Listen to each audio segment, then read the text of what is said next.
Hey everybody, this is Andy with modernmilitaryhistory.com and the MMH podcast. Did you know that you can now support this podcast by becoming a patron on my patreon.com account?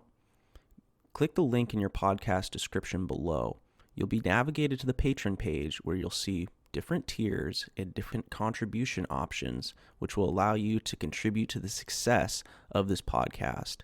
Quite frankly, I want to make this podcast better and better, and I'm going to need some support from you, the viewer, to be able to do that. This is pretty cool because it means I'm not going to run ads on my show, and I'm not going to be beholden to any corporate sponsors. It'll be a direct relationship between you, my viewer, me, the podcast creator and content creator, and these amazing veterans and stories that together we can bring to the forefront and free and available to everybody to watch. I just need your help. There's some things I want to buy. There's some things I want to do to make this podcast better and better in 2022. I just need your support. Check it out. There's $1, $5, and $10 monthly contribution limit on my Patreon page. It's not too bad, and it unlocks some pretty cool perks, including early access to content, the ability to ask questions in quarterly Q&As, and more. There's a lot of cool stuff there, so at least go check it out. And if you have any questions, email me. I'm very easy to reach. Regardless, thank you for considering it as we move into 2022 and try to make MMH the best it can be. Now, on to the history. Hey, everybody. It's Andy with the Modern Military History podcast, back again with another incredible veteran interview. Today, we're featuring Mr. Don Haase. He's a crew chief, veteran from the 195th Assault Helicopter Company who worked in direct support of MACV-SOG. It's a pleasure to speak with him today. Sir, how are you doing today? I'm fine. Thank you for having me. Hey, it's an absolute pleasure. I just want to say that as we spoke about briefly before we started recording here, on my podcast, we've had guys such as John Stryker Meyer, affectionately known as Tilt, and other MACV-SOG veterans on, such as Dick Thompson, who have repeatedly said, if it was not for the aviators who brought us in and brought us out of the combat zone, we would not be here on the show today. So when you kind of popped up for me, I was so excited that we could get the chance to talk to one of those incredible aviators, such as yourself. Just to kind of lead people in here, how many missions did you fly, combat missions, did you fly while you were in Vietnam? I had about 300 combat missions, and that didn't count the what we call the ash and trash missions, where you'd fly people lunch or you'd fly staff officer around to his various meetings and that. But actual going in and combat mission was what would add up to about 300 of them. Wow. That's like, there's 365 days in a year. And the thing about it is that, an infantry platoon or squad would be on the ground and they would be just in the general area where they were. We'd go and we'd insert one platoon in and might be a hot LZ, and then we'd go, and then the next thing we're off flying some other place to take ammunition into another group that's in a firefight. And so, we just go from hot spot to hot spot to hot spot all through the day, or at least we could. Wow. Well, I want to start here, something I always enjoy doing, kind of at the beginning. And by the beginning, I mean like the very beginning. Where were you born, sir? I was born in Rawlins, Wyoming. Wow. And okay, so where is Rawlins, Wyoming in relation to anywhere. Pardon me for saying. That sounds like a small place. It is out in the middle of nowhere. You know, it's a little south of Yellowstone Park. Okay. See, that's a name. Okay, there's a name that I can grasp. Okay, cool. People can grab a hold of. Yeah, it's. I got a chance to go through there, and when I was about a year old, my folks moved from Rawlins, Wyoming, to Eugene, Oregon.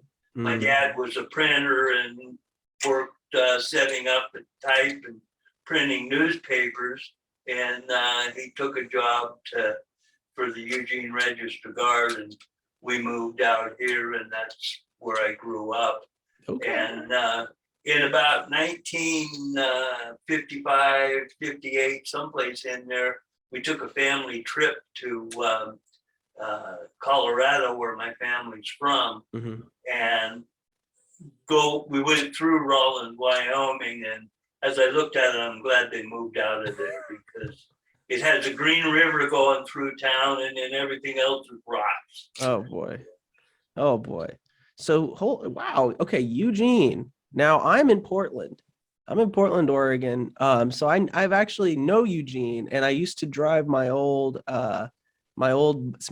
first car was a 66 Mustang, and that thing was a real jalopy, I swear.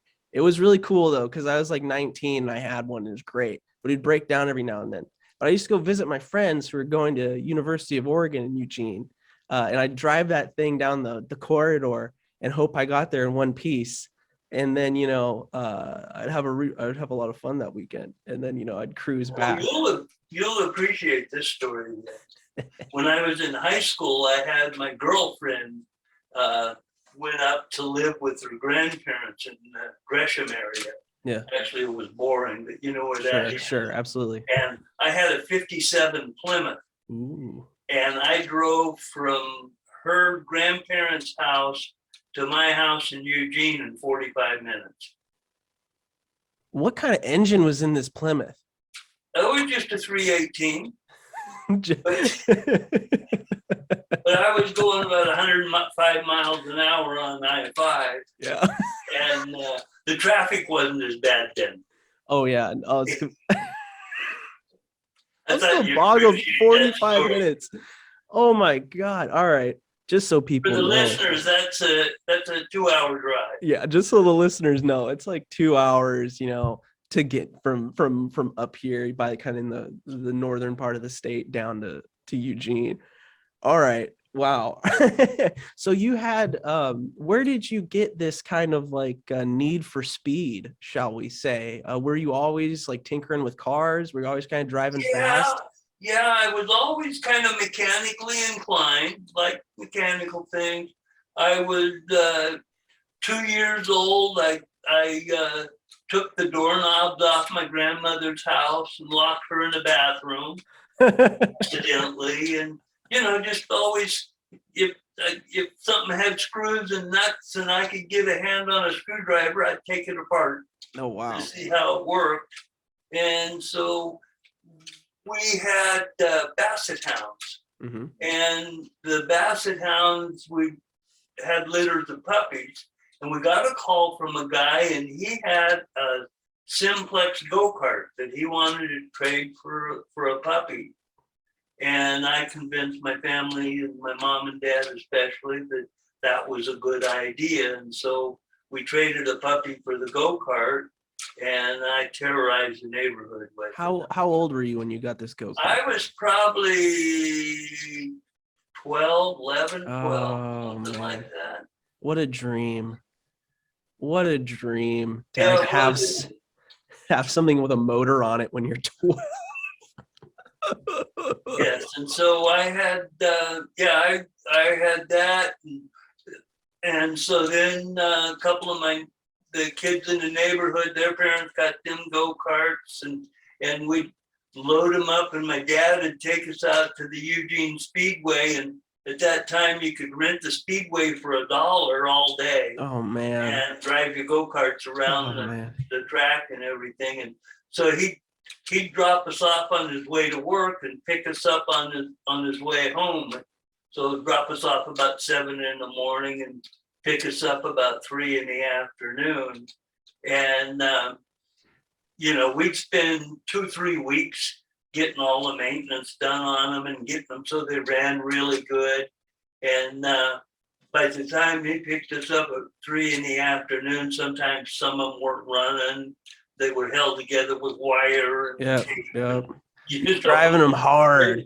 Driving them hard. They'd be rattling apart during the day. But, so what, if I may ask, what year were you born? I was born in 1948. Okay, so this is like 1960. You're 12 and you're ripping around in go-karts. Yeah. When did the idea of military service come up for you? Well, that there was the Vietnam War was going on, and I was not a good student. If I wanted to learn about something, I'd dive in and learn it. Yeah. But if we're just learning to get a broad base, I was, I wasn't interested in that. I kind of a sidetrack. My dad was one of these guys. Back then, we didn't have the internet, so we had 2 or 3 sets of encyclopedias in the house. And I'd ask him a question, and he'd say, "Well, look it up." And so I was looking through the encyclopedia, and I found how the Chinese made their first gunpowder when they invented gunpowder.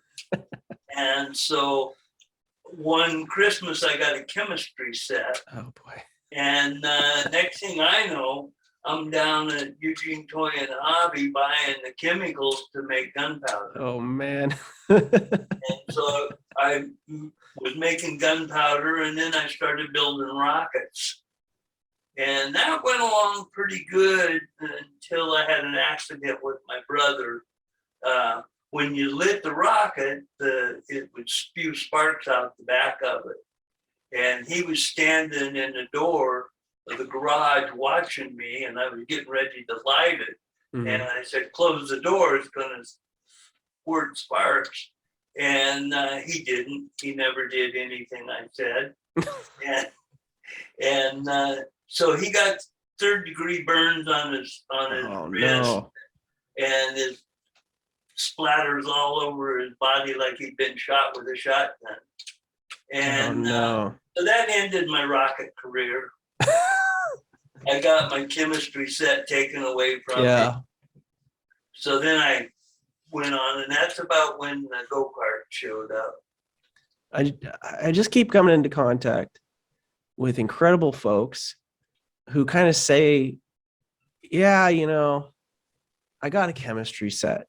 And then, it's like the chemistry set is this golden opportunity for creatively mischievous individuals to suddenly kind of shoot off into some like oddly terrifying and dangerous hobby.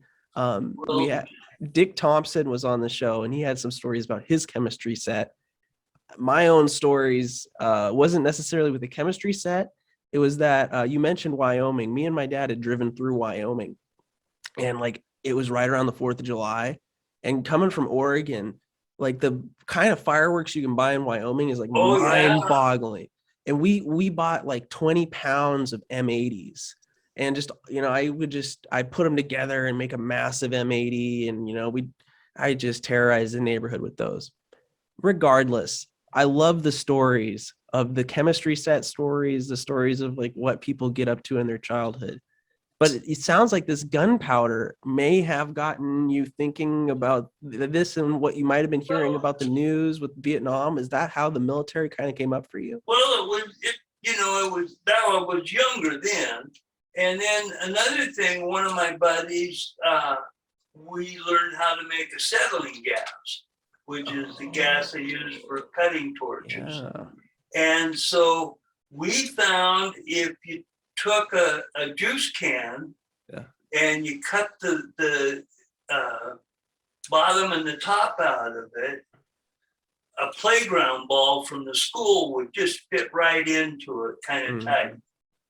And so we took 2 cans, cut the top and bottom off of one can, left the bottom on the other one with the top off, soldered them together, and then we got a little teeny spark plug out of a gas powdered radio controlled airplane, and we put it in there, and we would put the calcium carbide and a little aluminum and water in the can, stuff the ball in, let it sit there for a while, generating acetylene gas, and then we'd hit a switch and ignite our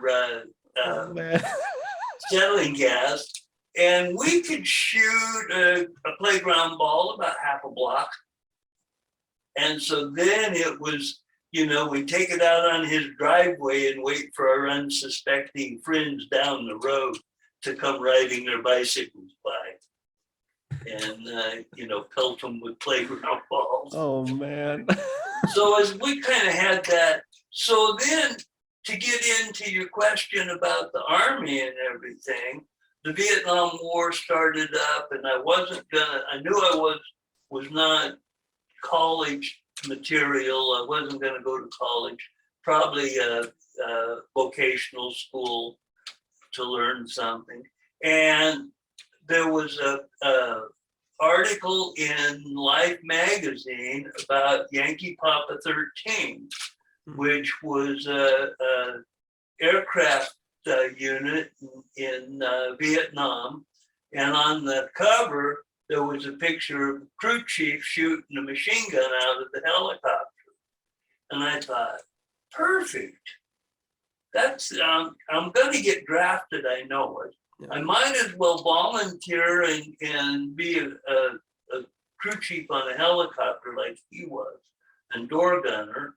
And then, it'll just work out great. I'll take the guys to war. They'll go off and do their war thing. I'll fly home and, eat in the regular mess hall, and everything will be cool. And then when they need me to come get them, I'll come get them. And of course, when you're 16, 17 years old, you don't have a lot of experience about what that really means. And I had no idea that there was nothing to hide behind while you're taking them to the war and picking them up. And, so it wasn't as easy as I thought it was going to be at that time. So anyway, I read that article, and a couple of buddies of mine, our senior year in the spring, we're going to go in the Army.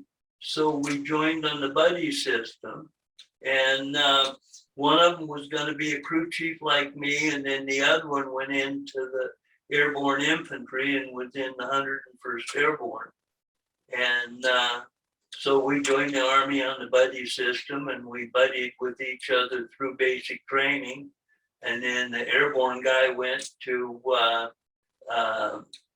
airborne school, and my buddy that was going to be the crew chief, he and I went to Fort Eustis, Virginia. We were in separate classes. He was in a day class, I was in a night class, so we never saw each other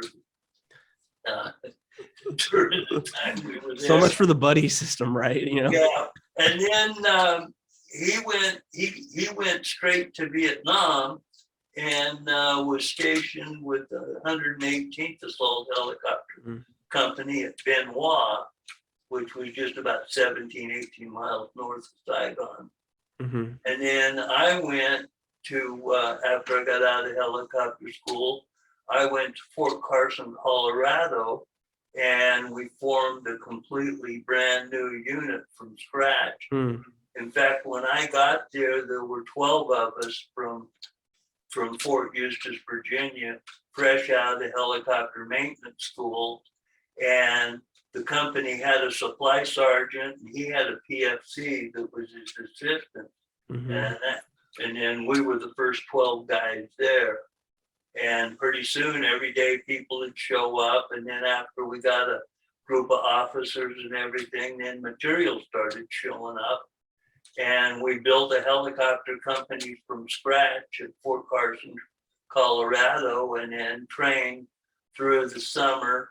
And in the fall of '67, we loaded it all into Connex containers and put all of the Connex containers on a train and flew the aircraft to Sharp Army Depot, where they were put on a helicopter transport ship, kind of like a modified aircraft carrier cargo ship. Sure. And anyway, they had to mothball them all up to protect them from the salt water during the ocean age. And then we all shipped to Vietnam. The main part of the company boarded a troop ship at Oakland, California, and we spent 30 days sailing to Vietnam. And when we got to Vietnam, we dropped a couple other units off out of the troop ship, moved our way down to Bonetown, and assaulted the beach.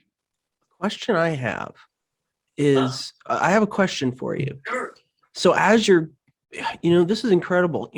You're building this, this was Fort Carson, right? Yes. And here, you're putting together a helicopter unit. At what point does the Battle of the Ai Drang Valley enter your consciousness? Because that was like one of the first times helicopter assault as a concept, was ever tested out actually in the heat of combat. Did you hear about it? Actually, if you did, what'd you I hear? didn't hear about it until Mel Gibson's movie. Really? Yeah, I mean, but I knew about helicopter, but the actual Ai Drang Valley, I didn't hear until the movie came out. Wow. What was the impetus for the formation of this? And first of all, what was this this helicopter unit that you guys were constructing? Like, you showed up with like a dozen other guys and you pretty much, slowly got other people together and built out this unit. What was the unit called? And what was the impetus? Why was it created? Well, they were building up the Vietnam War, and after the successful use of the helicopter in the Ai Drang Valley, they started, the Army saw the use of that, and they started building units and sending them to Vietnam. And our commanding officer, Major Earl Carlson, he was a captain at the time, but he had spent time, he was a West Point graduate, and he spent time at Fort Bragg, North Carolina in the very early 60s, like 62, 61. Yeah. And the Army was starting to see the use of the helicopter. The 11th Test Brigade had been created. The 11th Airborne became like the 11th Air Assault something or other. It was like the first helicopter formation.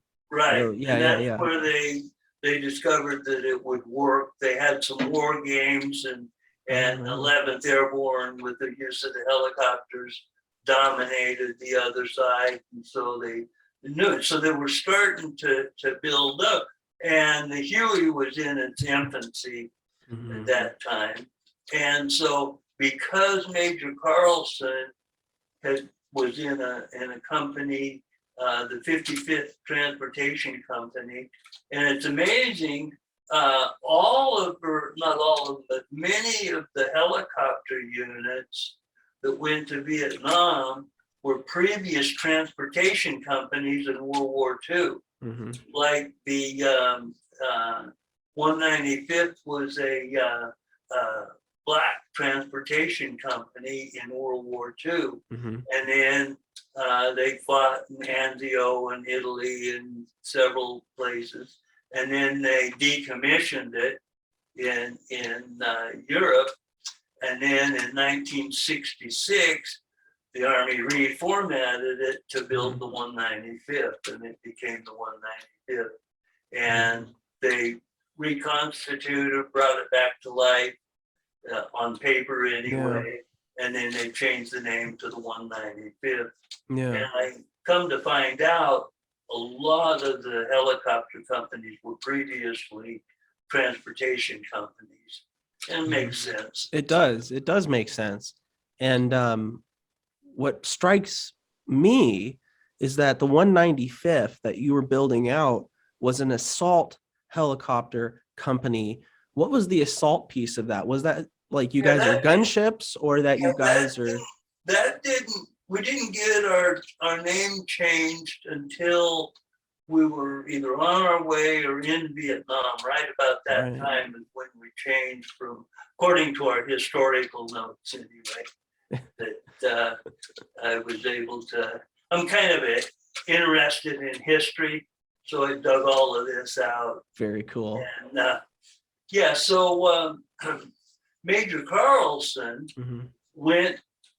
shipped a unit to Vietnam. He was a captain, one of the first units that went to Vietnam, and they were in the I want to get this CH-21s, the Shawnee helicopters that were dual bladed, looked kind of like a flying banana. Yeah. And so he did a year's tour there with that company, and they went over with the Shawnees, and then they ended up getting Hueys before he left. Well, he came back, and the Army decided, because of his experience, he was going to lead the 195th Assault Helicopter Company. So they sent him to Fort Carson, and he reports to General Williams, the commander of the 5th Army at Fort Carson. And General Williams said, "You're not an infantry officer, and nobody that's not an infantry officer is going to lead a unit into combat, under my command. You just go back where you came from." So he went back to Fort Walters, Texas, and reported back that, General Williams said, "I'm not going to command a unit on his base." And they said, "Well, you could tell me, General Williams, that it's not his decision. This is the Department of the Army's decision." Ooh. So he went back to Fort Carson, reported to General Williams. General Williams was not happy about it all, but somebody had talked to him. And so Major Carlson said, "I'll tell you what," and he'd been in the Army, he knew the politics of the Army and everything. So he took the executive officer of General Williams under his hand and said, "I won't do anything." And he said, "General Williams, you give me 60 days here. If you're not happy with me, then tell me and I'll go, I'll go back." Well, so he took over the unit because he had worked with special forces, had been to Vietnam already and taken a unit to Vietnam. He was able to build the 195th unit, and we trained through the summer of '67 at Fort Carson, and we did field exercises. And anyway, Major Carlson's evaluation report that General Williams wrote when we shipped to Vietnam stated something to the effect that I have commanded and been involved in many aviation units, and the 195th Assault Helicopter Company under Major Carlson is ready to go in combat of any unit I've been around. Wow. That is a glowing review, especially from a guy that had like a rocky start here. Yeah. I have to ask, what was your opinion of the commanding officer of the 195th, Major Carlson? What was like your personal opinion of him as you're watching all this? Of him, of course, at that time, I was scared to death of him because I was a private, he was a major, and he was a commanding officer. But, we'd go on runs every morning, and he would lead the runs. Oh, wow. And I remember, and he was really interested in the troops. And we had a lot of the pilots that came into the unit were right out of flight school. Mm-hmm. And the senior officers, that would be captains and majors, had done a tour in Vietnam before. Mm-hmm. And they were not excited about having all of these new troops out of school. But as they got training them, they saw that there was some benefits in that because none of us had learned any bad habits. And Really? so, okay. yeah, It sounds like you had a really solid leader. It sounds Yeah. like Major Carlson, you have a YouTube channel, Hugh's Crew Chief. And I want to make sure people are aware of this channel, and I'm gonna make sure that this channel is linked in the description of the YouTube video of this podcast, and it's also here for those who are listening on Spotify or whatever audio solution you found, audio only solution. Check out this YouTube channel, and you actually have a video in there where I believe you have Major Carlson, his voice, talking about some of the things. And he talked about how every day you guys were out running and he was with you guys. And that kind of told me something in itself, that this was a remarkable leader. And then also just the stories you've told of just, him navigating the political landscape to make sure his unit got there and got into country in one piece, and he was there with them, is impressive. One thing that he did that, I found out later, but when we went, he scrounged up a whole bunch of air conditioners and ice chests. Really? Yeah, way more than we needed. Yeah. And he took them, and what they were used for, when we got to Vietnam, we could trade those for things that we needed. And so if we needed 100 sheets of plywood and somebody had 100 sheets of plywood, not an air conditioner, we could go make a deal with them.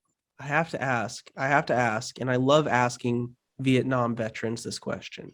So this is as much personal interest as it is, I think, very valuable for folks. What did you think of Vietnam the very first time you stepped foot in country? What was that like for you? That was incredible. We were on this troop ship, and we pulled into the bay of Vung Tau, which is where the Mekong River goes into the ocean out of Saigon, just west of Saigon. And they pull a landing ship craft up next to the ship. We take our duffel bags and we climb down into these landing ship craft, and we go assault the beach like D-Day. And, it was like, we're just scared to death. But we don't have guns, we just got our duffel bags. Oh no. It's like D-Day, but no guns. Yeah, not a gun. So we didn't realize at the time, but Vung Tau was an R&R center, rest and recuperation, and it was an R&R center for both sides. So there were NBA and BC there in R&R, and there were Americans and Australians and Koreans there in R&R.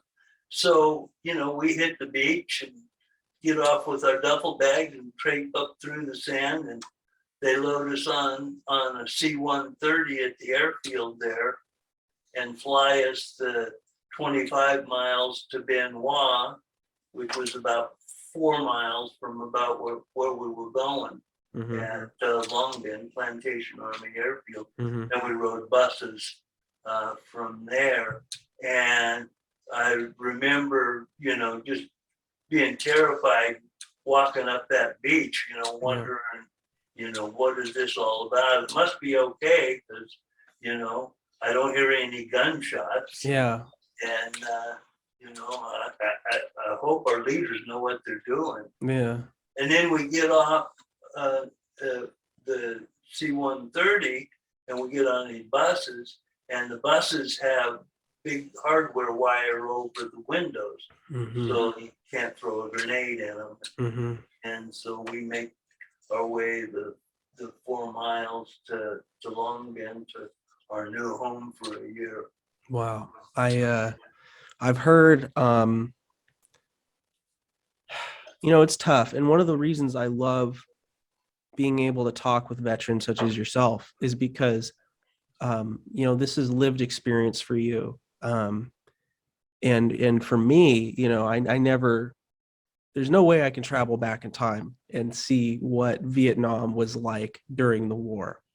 But what I hear and what I've gotten intimations of as I've spoken to folks such as yourself is that the moment you step foot in country in Vietnam, you're potentially in danger. And some guys I've had on the podcast say, it doesn't matter if you're in an R&R spot, you need to have a weapon on you. And it's as soon as you get there, you're scared. And it's interesting that you said that. I wasn't expecting you to say it, but it just tracks with what I've heard other people say. You're stepping into high danger when you step into Vietnam. The first port that the troop ship hit was Cam Ranh Bay, which was up towards the middle of Vietnam, and it's a deep water port. And we were letting a couple units off there. And so we spent 3 days there, anchored in the bay. And about every hour or two, random time, not on a schedule, like a PT boat would come out, and they would drive around the ship, and they would throw percussion charges into the water. And the idea, if there were North Vietnamese sappers that were going to attach explosives to the ship, they would be deterred because of the concussion explosions that would kill them. And when you're down inside the hull of that ship, it's like trying to get some sleep. You can imagine being in a garbage can and somebody wailing on it with a baseball bat. Oh and my God. Amplify that to the size of a ship. Oh my God. It was pretty, and that's when you realize, and then of course we'd be on the ship and you could hear outgoing cannon fire. And of course, at that time, we didn't really know the difference in sound between outgoing and incoming. But once you've experienced, there's a definite difference in sound that you learn to tell. Well, it's something that I always ask people that question. What was it like the very first time you entered into the space that was Vietnam? I've heard it compared to it's another world. You're in a place, you're in a completely foreign culturally, visually, and then the fact that you're in high danger, from the moment you're there until the moment you leave. So I have a million things to ask about, but let's move on. So, what was your first assignment after your unit, the 195th Helicopter Company? What was your first assignment with them, or your job once you guys settled down at an operational base? Well, so I started off as a helicopter mechanic. Yeah. And all of the crew chiefs in our unit were helicopter mechanics, at least to start with. And there were more mechanics needed than number of aircraft. There were only 30 aircraft, so there were only going to be 30 crew chiefs, and the rest of us were mechanics. And so my first job was, I was on a night unscheduled maintenance crew, and I had myself and 3 people that worked for me, under me, on the crew. And a helicopter would have some problem. The crew chief would write up what the problem is, what the symptom is. And then the unscheduled maintenance crew would have to look at that, figure out what's not working, and then replace and repair whatever it is. Yeah. And so with my mechanical abilities with that go-kart, I was elevated right away to leader of the unscheduled maintenance crew. And so I would work from about 3 or 4 in the afternoon until 11:30 at night, and then down in the maintenance area working on the helicopters. And the idea was to have them fly in so they could meet our quota of aircraft needed for flight the next day. So And I had to figure out what the problem was, diagnose the problem, and then get the parts and repair it. what was the most common thing that would go wrong that you guys would always be like, oh, it's another one of these? You know, what was like a really common thing that would happen with your Hueys? Helicopters, especially in those days, they vibrated like crazy, and you know, all the screws and bolts are safety wired, so they can't come loose.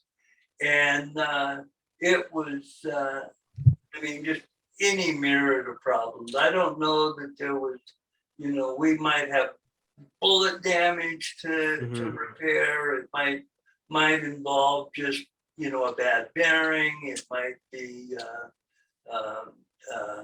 cables frayed. Hydraulic servos were there was a lot of force on the hydraulic servos. So after a while, they failed. And then a big one was out of trim rotor blades. Oh, yeah. Okay. I don't know a lot about, I love aviation, and this is why I'm curious about this and why I'm asking you this, but I would love to hear about how you trim rotor blades. I've learned kind of about trimming a fixed wing and how that works, but I'm sure if you mess with if the trim on a rotor goes out, you know, you're really in for some problems. Yeah, and you know, you hear the whop, whop, whop of the Huey, and that is the front blade hitting the air pocket where the back blade went through. And if they're on a different track, so let's say the one blade is tracking lower than the other blade, then that will accentuate that whop, make it a lot sounder, and it'll give what we would call a one-to-one vibration, which means every rotation of the rotor blade, there's a bounce in the helicopter. And it can be so bad that, you know, I had one time a crew chief couldn't fly his ship, and so mine was in maintenance, so I took his ship. And we flew at about 45 minutes out on a mission, and it had a one-to-one that was so bad, as soon as we got back, my kidneys were hurting. Oh, no. Bouncing in this. It's jostling you that. Yeah, it's just bouncing. Oh, man. You know, rotor blade goes around 660 times a minute. Yeah. And so you get 660 times whop, whop, whop. So, you know, I read XE aircraft, but anyway, I was, how you trim them is the rotor blade on the end has a little metal tab that sticks out behind it, and you have a tool that you bend that tab, and that causes the rotor blade to go up and down. And so what you do is the very tip of the rotor blade has a little link coming out, and it has a hole in it that you could lift it up with a crane or something on end. But what it was designed for was we would take one side and mark it with a red grease pencil. We'd take the other side, mark it with a black grease pencil. And then we had this metal, looked like an F. And it was a metal tube about 3/4 inch or 1/2 inch metal. And you would take between the two out parts of the F, you would wrap inch and a half masking tape around. And then you'd have a pilot start the helicopter, and you would stand out on the front edge of the rotor blade as it's spinning, and you would tilt that arm up in until you just got a tick tick with the rotor blade, and then if you went too far, of course, you went in the rotor blade, cut your tape in half, and started all over. Or if you went too far, you put the metal rod into the rotor blade. Wow. That could make people get injured quite badly. Oh my goodness. I was good at it. I was able Yeah. to just bring it up and tick, tick. And then you would look at those two marks and you would take the lower one. If the red was lower, then you'd take that side of the blade and you would bend that trim tab and adjust it, start it up again, retest it until you got to the point that the red and black mark were exactly the same place in the tape. Interesting. From a rotor blade. I had to ask. I really wanted to get for the people listening just like a taste of the kind of work that you were doing, with this unscheduled maintenance crew that you were running, because these helicopters, they needed constant maintenance. For if it's a unit of many, sure, you're doing scheduled maintenance on them, but something's always going to pop up with one of them, and it's like whack-a-mole, right? Exactly. I had to ask because not only, it's like, not only do I want to bring focus upon the kind of classical heroics of, combat, but I also want to bring into focus the incredible amount of work that goes in to maintaining, the aircrafts, the tanks, whatever it is in this massive team to be able to get people on the tip of the spear out there. I just wanted to bring that into focus, and I appreciate you breaking it down. And it's like, yeah, this is the amount of work that goes into just one operation of, routinely keeping these helicopters flying.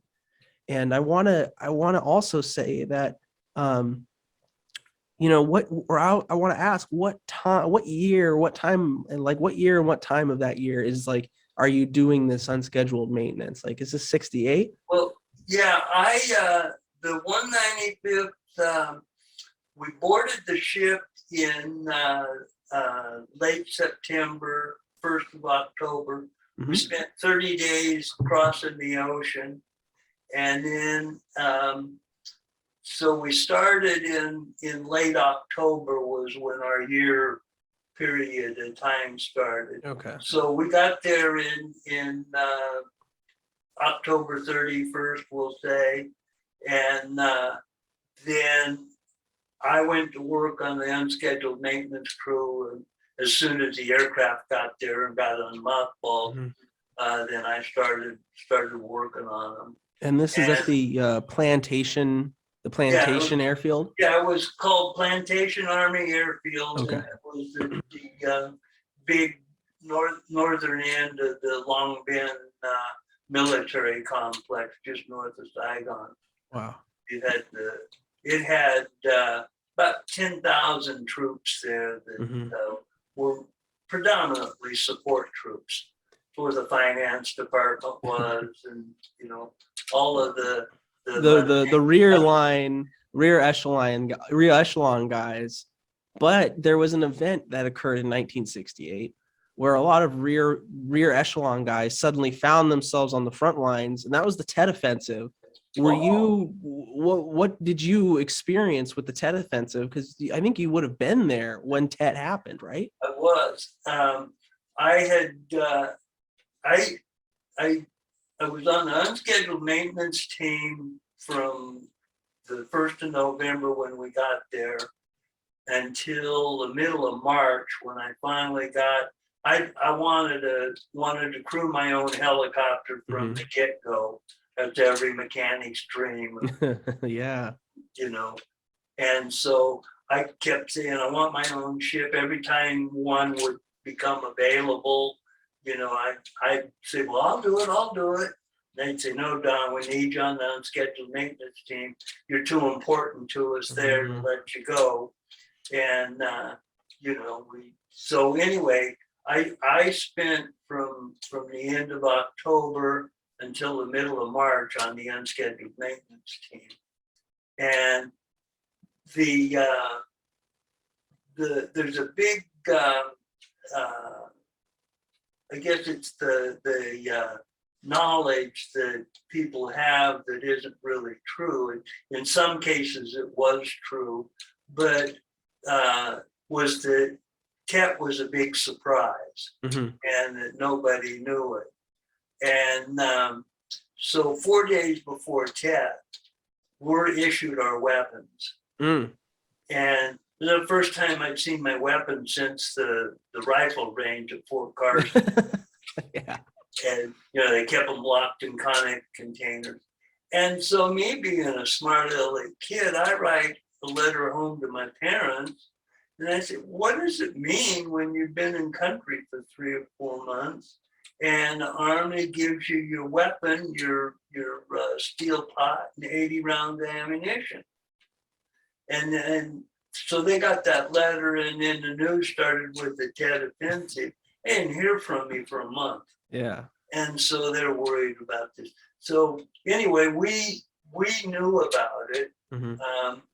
And the reason that Saigon, Long Binh, Bien Hoa weren't overrun like Hue and some of the places up north is that our officers, General Wayland especially, believed the intelligence because the recon teams were reporting the increased activity. And so partway between Bien Hoa and Long Binh was a POW camp, and they had about 2,000 NBA, VC prisoners in it. And so the VC plan was to come through, liberate that POW camp, have 2,000 more fighters, and then they pick up weapons off the battlefield. Sure. And General Wayland knew they would do that, and so he had a platoon of infantry at the POW camp waiting in ambush for when they came through to liberate it, and that didn't happen. And a few other things that happened. But back to my story on Tet, I got off work at 11:30 normally, and I went up, and of course we would go to the mess hall at midnight, and they would feed us breakfast because that was our breakfast. So they'd actually feed us breakfast. Sure. We'd go to sleep. So went up, ate breakfast, went back, and got in the tent, went to bed, and the tent prior at this time was we had no barbed wire, no perimeter, no nothing. You could walk right out the door into the jungle.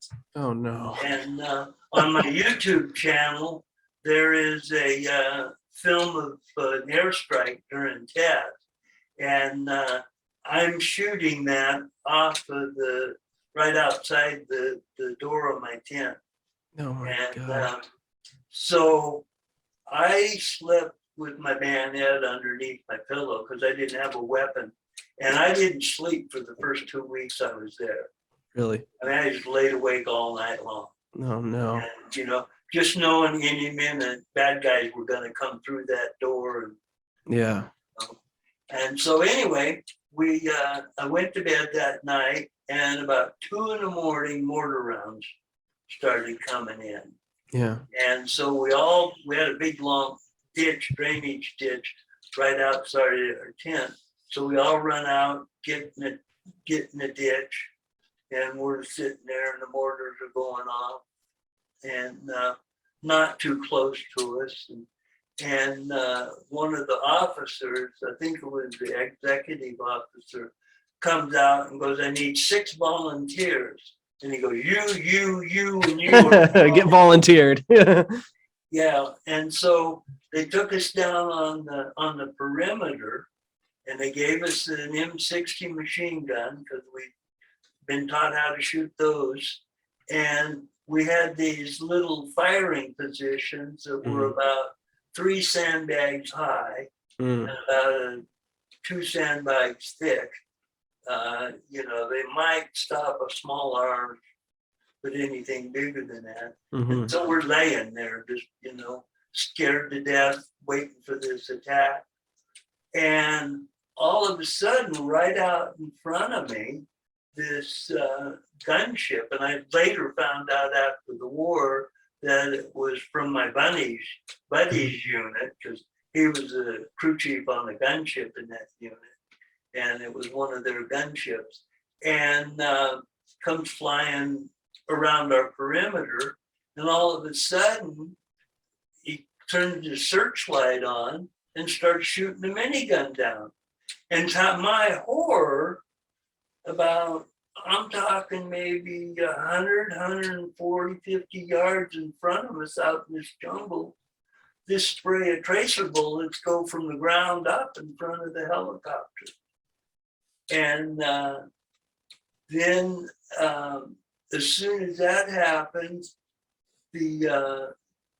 there was some firing started, and then all hell broke loose. I mean, it was like D-Day. I mean, we're flat on that ground, and there were red and green tracers flying everywhere. And so that calmed down. And I later found out in reading a book that our sister company, the 17th, had one of their pilots was in special forces before he became a pilot, and he'd gone down to the Ho Tau, which was SOG's base in the southern area, and I would learn that base quite a bit later on as I get into the SOG missions. And so he went in to their armorer, and he said, out of this 38 special pistol that they give me as a pilot, it isn't going to cut it. What do you And so they open up their arms room, and of course the SOG armorers, they had anything and everything, any kind of weapon in the world. Mm-hmm. They had access to. And so he picked out the M1A grease gun, what we call it, the 45 caliber machine pistol. Yeah. And so anyway, when all of this broke out, he goes to the northern perimeter, and he's probably maybe half a mile away from where I'm at. And he said he went to the perimeter, and there was flares going off, and he saw these group of people at the wire, and so he shot them. He killed all 9 of them. Whoa. Machine pistol. Wow. Well, come to find out, the barber the Vietnamese barber that used to cut our hair every day was leading a group of sappers into the perimeter, and they were going for the pilot's barracks for the 17th Assault Helicopter Company and the 195th Assault Helicopter Company. And of course, their mission failed because he just, series of fortunate events caught him in the wire. Oh my goodness. Well, first of all, I'm glad he didn't just have a 38. I'm glad he ended up with that grease gun, and a grease gun has 30-round magazine. And getting all 9 guys with just one 30-round magazine, he must have been a good shot. Well, like I say, he was a Green Beret before he was a pilot. Okay. So it wasn't. He was experienced. My dad was in the Army. He drove APCs in Germany after Vietnam, mid-late 70s. And he said they still had grease guns, a standard issue in for crew in the, I think it was the M113 or whatever sorry, Dad, the little tracked armored personnel carriers they had. Those grease guns, they fire 45, and that's a pretty heavy slug. So, but anyways, wow. So he took those guys, and those guys were on their way to get you. And you were with the 195th. Wow. And it's amazing because, every time we get a haircut, well, this guy was right. He used he'd clip the hair with scissors, and then he'd trim us up with a straight razor. And I remember him coming around here and, trimming me, and I'm going, I hope this guy is friendly, because he can slice my throat and nothing flat. And then come to find out he was MBA. And so after that, I never let him get near me with a straight razor when I got a haircut. I understand why. Yeah, oh man.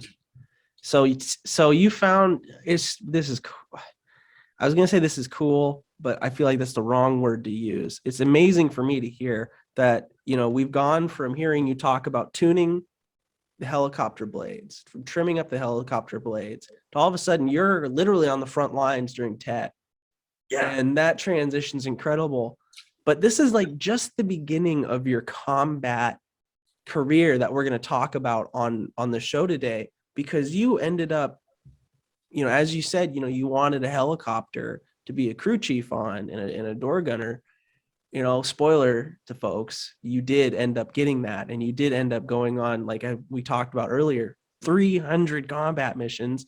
Let's start that story. How did you finally get assigned to a chopper and get your dream? So we finally one came available, and I said, I wanted it.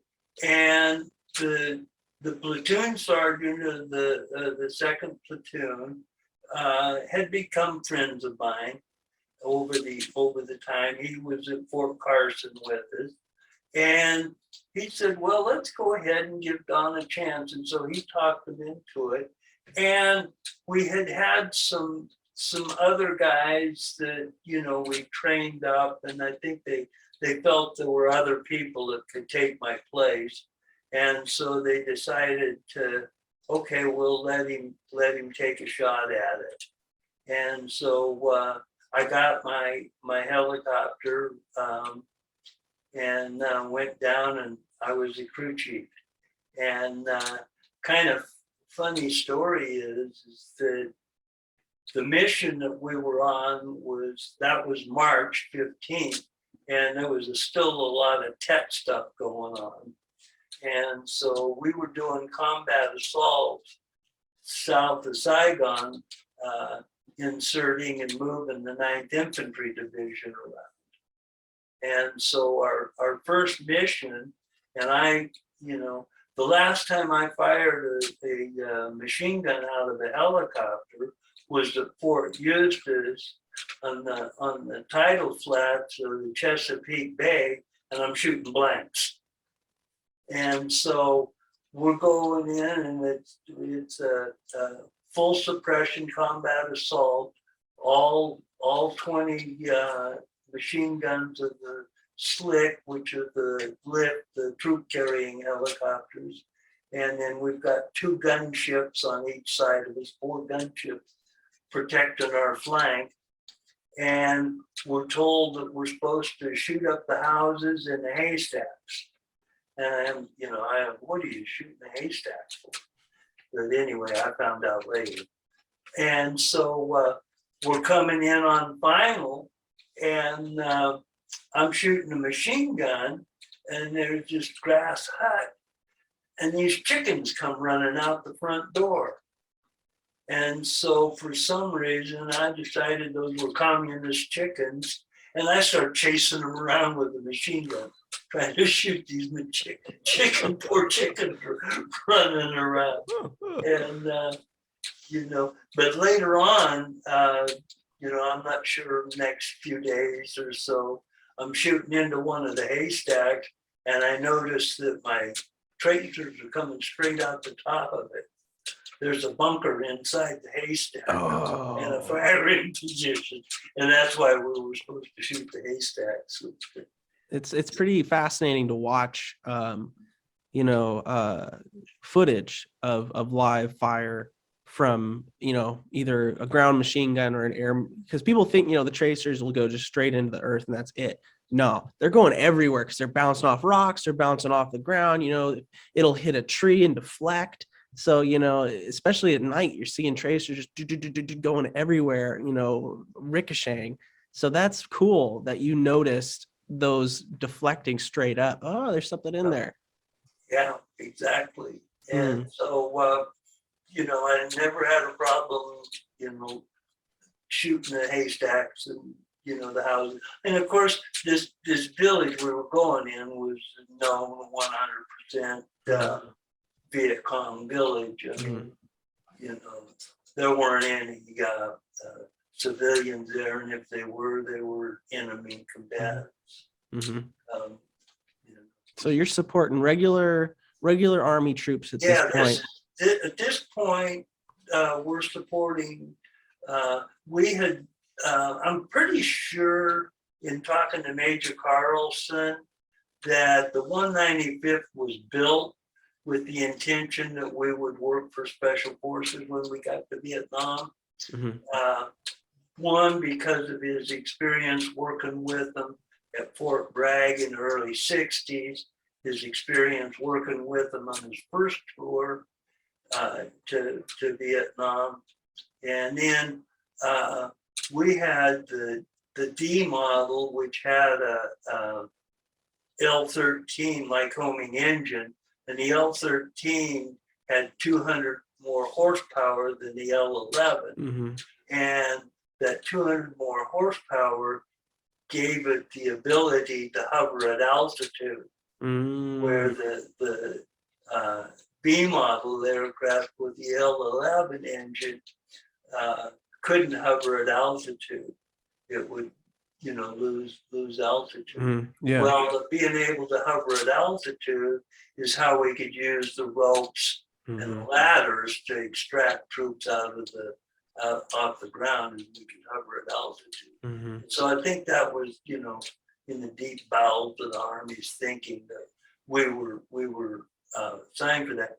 And the very first missions we did in December, we started flying combat missions December 1st, 1967. Those very first missions were in support of Project Sigma and Omega, which became CCS, Command and Control South. Yeah, there was Command and Control North, which was the like Laos and the tri-border area, CCN, and then there was CCC, which was the central area of I think southern Laos, northern Cambodia, and then there was CCS, Command Control South, which was just Cambodia, and that's where you guys were. You guys were in the southern operational area. When we started, in fact, our very first historical note, the SOG was called the Special Operations Group. And somewhere around the first of 1968, they decided that Special Operations Group, wasn't gonna fool anybody. It's pretty obvious what's going on here. Yeah, and so they changed the name to the Studies and Observation Group. We're just looking at birds, we're just out here looking at birds. We're making maps. Well, they're studying the concepts of military conflict. And, yes. They kind of make it an academic think tank. And there's a good friend of mine who was a 1-0 on RT rules that we studied them to death. I love the humor that comes from this situation. But so when we started, there was Sigma and Omega, and the different military branches were vying for power. And, the Sigma and Omega were what were two of the special projects. Project Delta was a special project. Project White Star, which was the very beginning in Laos for the operations, was a special project. The Phoenix program was a special project. And so when we started in the 1st of December 1967, Sigma and Omega were different units. They were called B-56 and B-50, and then Delta was B-52. And that's part of the Special Forces chain of operations. And anyway, in July of 68, Colonel Trabo was hired, and he was given command of what Sigma and Omega, and it became CCS at that time. Mm-hmm. And but prior to that, they were separate units. Well, going back to the history of SOG, President Kennedy was really unhappy with how the Bay of Pigs turned out in the Cuban Missile Crisis. And so he wanted to take military operations away from the CIA and put it under the Joint Chief of Staff. Yeah. So in the early 60s, they formed what would be MACV-SOG. It didn't get operational in about 1963 after his death, but the paperwork and that all started. And SOG was operating what was called the Naval Advisory Detachment. Mm-hmm. And they were the group that were running the nasty boat and PT missions that were the genesis of the Gulf of Tonkin incident. The North Vietnamese were being raided by troops of the Naval Advisory Detachment. Yeah. Part of the history is they started using the Vietnamese or Chinese junks, but the PT boats, patrol boats that the North Vietnamese had were way faster than the junks could go. And after a while, it didn't take too long for the North Vietnamese to figure out they were being spied on by these fishing ships. And so they get run down. So then they brought in a couple of World War II PT boats, the Higgins boats, and they were kind of loud, and when you started them, they backfired, and the engine would die quite a bit. So they weren't really suitable. And so they got the Norwegian nasty boats, and Norwegian crews came over, and they were about 45 knot top speed boat, and they could match the speed and everything of the North Vietnamese. And so they were running missions. In fact, we had a presence in Vietnam even when the French were there. And when the French left, we were still there. Yeah. A lot of people just don't understand American involvement in Vietnam goes so much more than, I think the official date of the Vietnam start was like 64. That's like officially when the war began. And when you really begin to study just how far back American involvement goes in Vietnam, I mean, it went back even into the Second World War, because the Japanese were occupying Vietnam, and the American our special operations group at the time. The exact name is The OSS. Yes, the SOS or OSS. So excuse me. Aaron Bank, who is credited as the father of Special Forces, he formed and got the Special Forces started in the early 50s, and was the first commander of 10th Group in 1952 when it was formed. And Jack Singlab, who was the chief SOG in 1968, were both in the OSS in Europe. And after the war, they were both stationed in Vietnam. And both of them had contact with Ho Chi Minh in 1945. In fact, Aaron Bank was in Cambodia and not Cambodia, Laos, and the French were coming up and they were running raids on his local village people, which, one of the mountain yard tribes, probably. Yeah. And so he went to Hanoi and wanted the Americans to arm the natives so they could fight back against Yeah. the French raids at night. And so he went up to do that.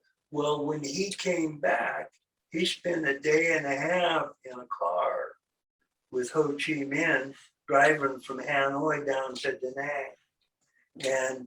And a lot of people don't realize that Ho Chi Minh wanted to meet with Woodrow Wilson, Mm-hmm. who was the president, at the turn of the century.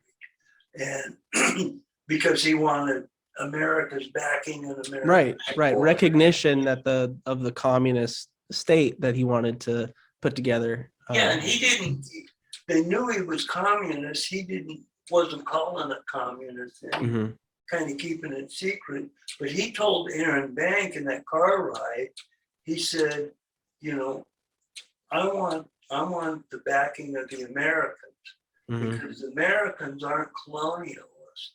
Right. We look at what America did with the Philippines. You went in and helped them, and then you gave them their autonomy to Mm-hmm. run themselves in their own lives. And all the other countries, when they come in, they want to take you over and run you. And so, I want the backing and support of the Americans. And because of the French involvement and President Truman relationship with de Gaulle and America's relationship with the French, it was decided that we would support the French instead of Ho Chi Minh, or history might have been totally different. Absolutely. Well, there's this rich lineage of special operations and the involvement in Vietnam, and it goes back, like we were talking, back into the World War II, and in the very end of the war there, and when Southeast Asia was forming into what it is today after the war, after the Second World War. The Southeast Asia really just started changing like crazy. So there's this rich special operations history. When did you first start to be a part of it? When did your unit very first start supporting SOG in terms of their insertion in extraction out of their our very first missions? mission when we got there, like I said, the end of October. Mm-hmm. Our aircraft were on an aircraft transport ship, and they were on deck, so they had to be cocooned and mothballed to survive. So we had to put them all back together and fly them off the ship. And time we got that, and then they to get our crews ready to fly missions, they took our sister company, the 240th Greyhounds, which was at Bearcat, and they took all of our flight crews, and they would take a pilot and a gunner and take one of our pilots and gunners and put them on one of the 240th aircraft, and then they'd go fly and, kind of learn how missions operated and how things worked. And so we did that for a few weeks. And then our official day of being combat ready was December 1st. And we were supporting MACV-SOG from day one. Oh, wow. When did you guys switch over to only supporting them? Well, we, like I said, we started, this is kind of an interesting story, but we were, so in March, we were supporting the after Tet missions down south.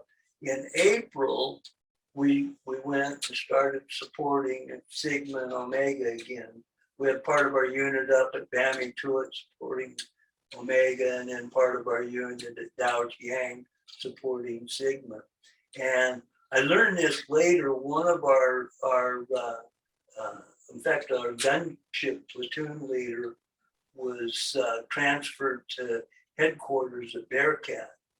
And the 240th was complaining to him, he was an assignment officer, was complaining to him that they wanted to fly the SOG mission because they were flying way more hours. I mean, in that type of mission, you would do, 12, 14 hours a day of flight time. And, you might do that many hours, but not all of it was flying, working for SOG. So they lobbied him and said, we want to fly the SOG mission. So we had a maintenance stand down day, and the 1st of May, the 240th started flying for Sigma, and they flew the mission at Roy Benavides, the B-56 medic, received his Medal of Honor on. Oh, wow. And the only reason I wasn't on that mission was because they had complained they wanted to fly the SOG mission. Oh, man. So we were given a maintenance stand down day, and they flew the mission. Well, there's a book called Legend by Eric Blim that kind of explains the story. And we knew that Colonel Drake, the Sigma commander, was not happy at all with the 240th. Really? Yeah. And he demanded after that mission, he says, I want my 195th back. And so he started complaining and lobbying. And, in reading the book, you can see the 240th, and we had experience with them in October of '68. I might get into later, but their tactics were totally different than we were trained. One thing was treetop level to them was 100 feet off the trees. Treetop level to us was flying between some of the trees, the taller ones, and right on top of the lower ones. And, wow. Flying around. And, that little difference made you target. Another thing that they did was if one of their ships in a flight got shot down, they diverted one of the gun teams to cover that shot down ship. And that was part of what happened in the Roy Benavides mission. But anyway, in that October mission, they had got all shot up and didn't have enough aircraft to fly, and we were down, had a day off, a maintenance stand down day. And so we took 5 of our aircraft, or 6 of them, and went and flew down to support them. So they had the 10 aircraft to support the mission. And we went in the LZ, and the first ship in was one of theirs, got shot down, and their gun team left, and the whole side of the flight was exposed with no gun cover. And 10 ships flew into the LZ and 3 flew out. And I was luckily on one of the 3 that flew out. Looked back, and the helicopters were burning, and so down on the LZ. And the 195th, our gun team would have stayed with the flight and, let the down aircraft, finish. So you're in the door, and you have so for the people who are able to see, you have a picture behind you. Your virtual background, as Zoom is able to do for us, is a Huey, a camouflage Huey. And we could see there's a door gun position there. We got an M60. It's got the spade grips behind it, and it's missing its front handguard. Looks like that's been taken off for air service. Are you sitting in a position like that during this mission where 7 of the 10 Hueys go down? So you're sitting there with your M60. Shooting like crazy. Walk us through it. Put us in RPGs. Put us in that helicopter with you as this mission is unfolding. So we're flying in, and we're we're low leveling, and lots of times there would be an artillery strike on the LZ. Mm-hmm. And usually we would land into the artillery strike. Oh, wow. The reason being is that we can't swing the gun far enough around to get right in front of the helicopter. It'll only swing so far front and back. We got 180 degrees that we can cover, as you can see from the picture. And so you put the artillery strike to neutralize, and then you want to come in, and as soon as that last round hits, you want to be maybe 200, 300, 400 yards out on your final approach. And as we come in and that last round hits, then we start receiving small arms fire as we're coming in and landing. Wow. And the troops are jumping off, and ship gets shot down. A couple ships don't get out of the LZ. One of them gets hit with an RPG and bursts into flame. And so I'm just, trying to shoot you've got green tracers coming at you, and I'm trying to send red back to them. And, basically shooting at the targets on the ground. And as we're coming out, then I can look back, and this rice paddy has got, 7 helicopters in it. And, we had 6 troops per helicopter, so that's 60 troop, a heavy platoon of infantry. Wow. And sometimes you might make several lifts to get the whole company in. And so, we ended up on kind of an interesting story. One of the pilots was hit in the back of the head, and they got him out. The crew got him out of the helicopter, and the ground commander for the 9th Infantry Division comes up and said, you air crews go down there with our wounded, and so they grab him up, and we'll try and get you out of here as soon as we can, get control of this bad situation. And of course, there's airstrikes coming in, and all of that. Well, they take him down there. One of the 9th Division medics was hit in the head also, and he's down there as a wounded. And he looked at Lieutenant Bongard, and he says, "I think I can save this guy." And so he stayed with his own wound. He starts working on him, getting him stabilized and everything. And they were able to, after they spent all day there, they were able to finally get things under control. So the medic got hit, and then before treating his own wounds, he took care of this pilot who got hit. Am I hearing that correctly? The pilot got hit in the back of the head, and the medic who's hit is taking. Yeah, he's hit in the head also. Oh my God. And so he's assessed himself that he's done all he can do for himself. Then he goes to work on this other guy that's hit in the head. Jesus. And those 2 guys are lifelong friends. And they every year they have what they call a golf tournament called the Dongtam Golf Tournament. And there's only 2 people that can qualify to go to it, because you have to have been shot in the head in that battle.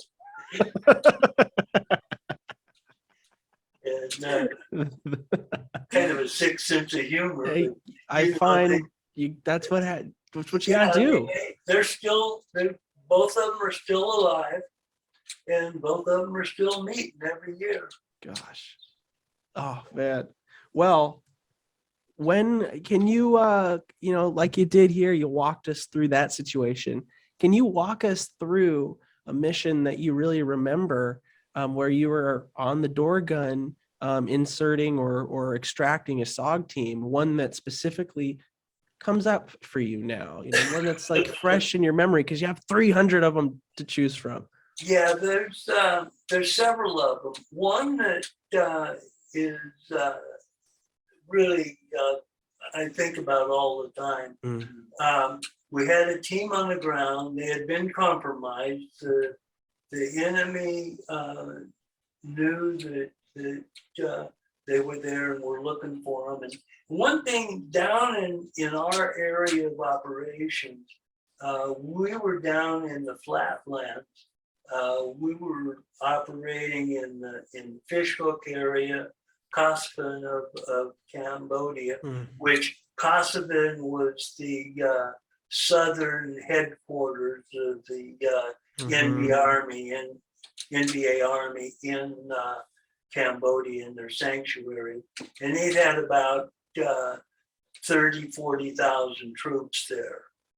And so down in our area, because it was flat, when they compromised a recon team, they would just surround them and overwhelm them. Yeah. And I think if any of your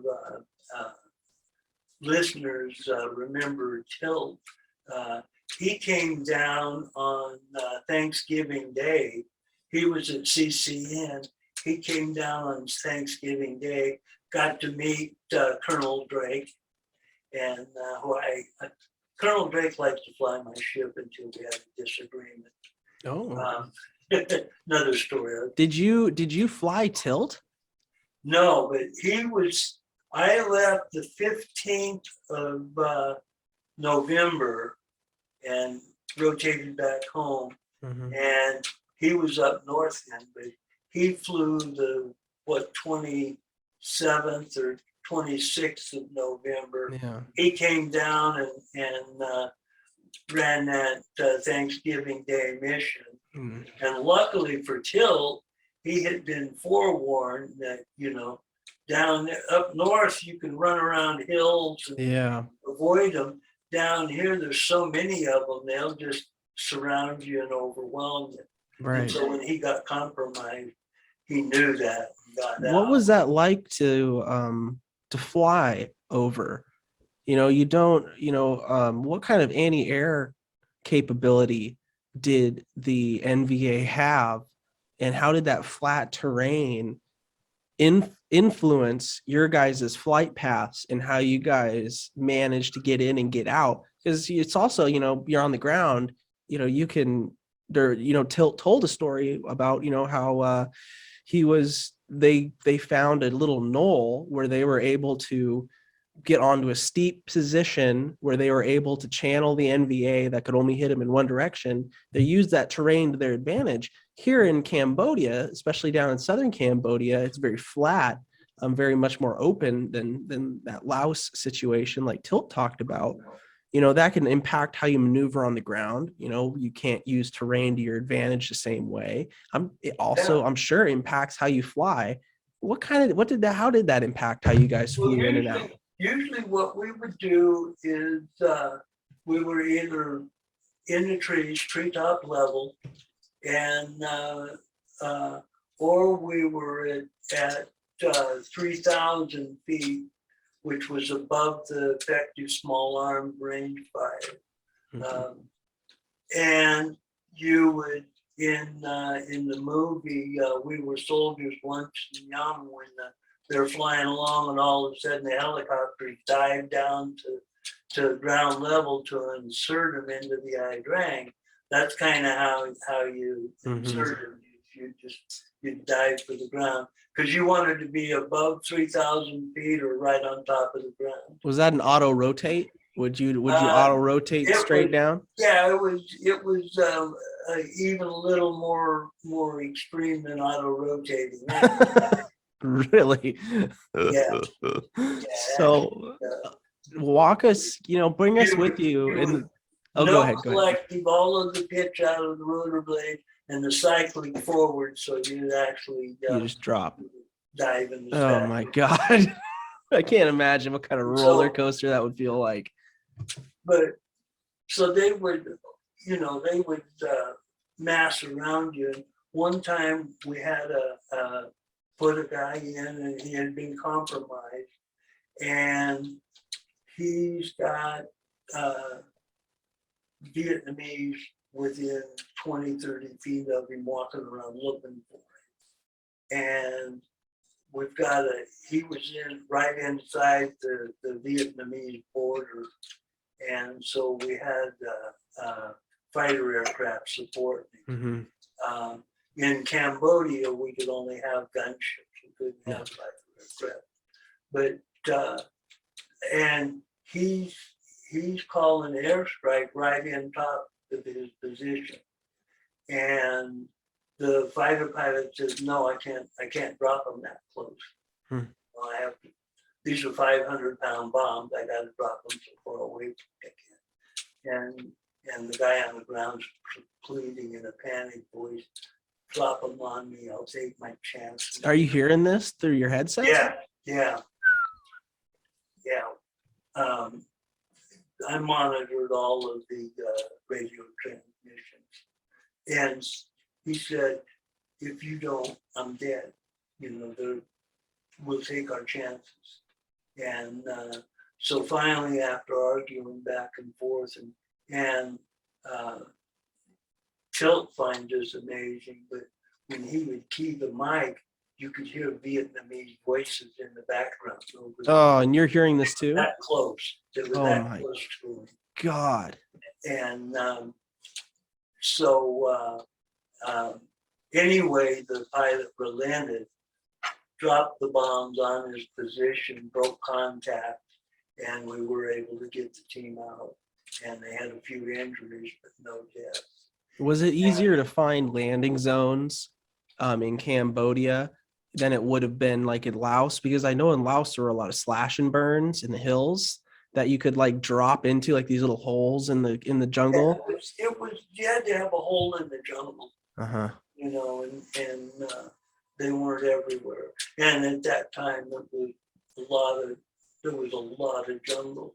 Did you ever come face to face with NVA while you guys were hovering, either dropping a team off or a team was getting on and you're covering them getting on the helicopter? Well, it wouldn't be so much face to face because of the foliage of the jungle, but sometimes there was firefights and that. Mm-hmm. But back to the story about this pilot, Colonel Fred Lindsay did a book about CCS, and in the book he only used citation. The only war stories he would allow were if you had a citation for it. And many, many missions that SOG did were no citations. We weren't in it for the awards. And if they were in Cambodia, they didn't want to do citations. Sure. So normally, if a guy calls airstrikes in on his position and survives it or doesn't survive it but saves his men, he's put in for a Medal of Honor. This guy wasn't even put in for a Bronze Star. Nothing. As Tilt says, just another day in SOG. I know, that's Tilt's motto. So and it's true. Oh my God, the things I just in my little podcast here and the people I've talked to and the things I'm hearing now, it's like another day in SOG is like such a true statement. And, you briefly mentioned Roy Benvidez, the Medal of Honor winner. Things like that's an incredible story. I'll have to get into that I want to keep us on track with your career because it's so easy. Do a whole podcast on that somehow. And I'm gonna have to, and I plan on it. But I'm just kind of bringing that up to illustrate the point that things like that, stories like that, just kind of pop up with SOG. It just comes with the territory, the kind of things that you guys were asked to do. So going back, you talked about the listening to the communications.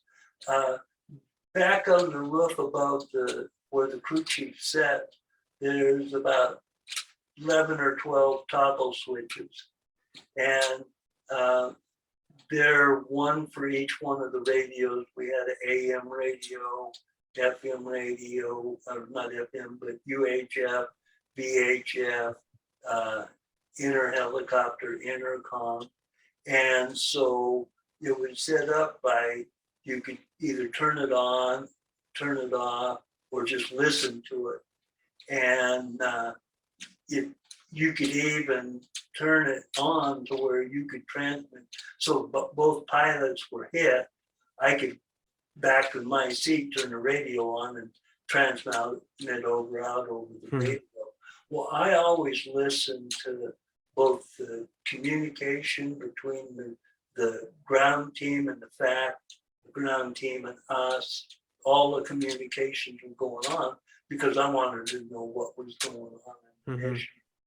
And, I'm not sure that everybody did that, but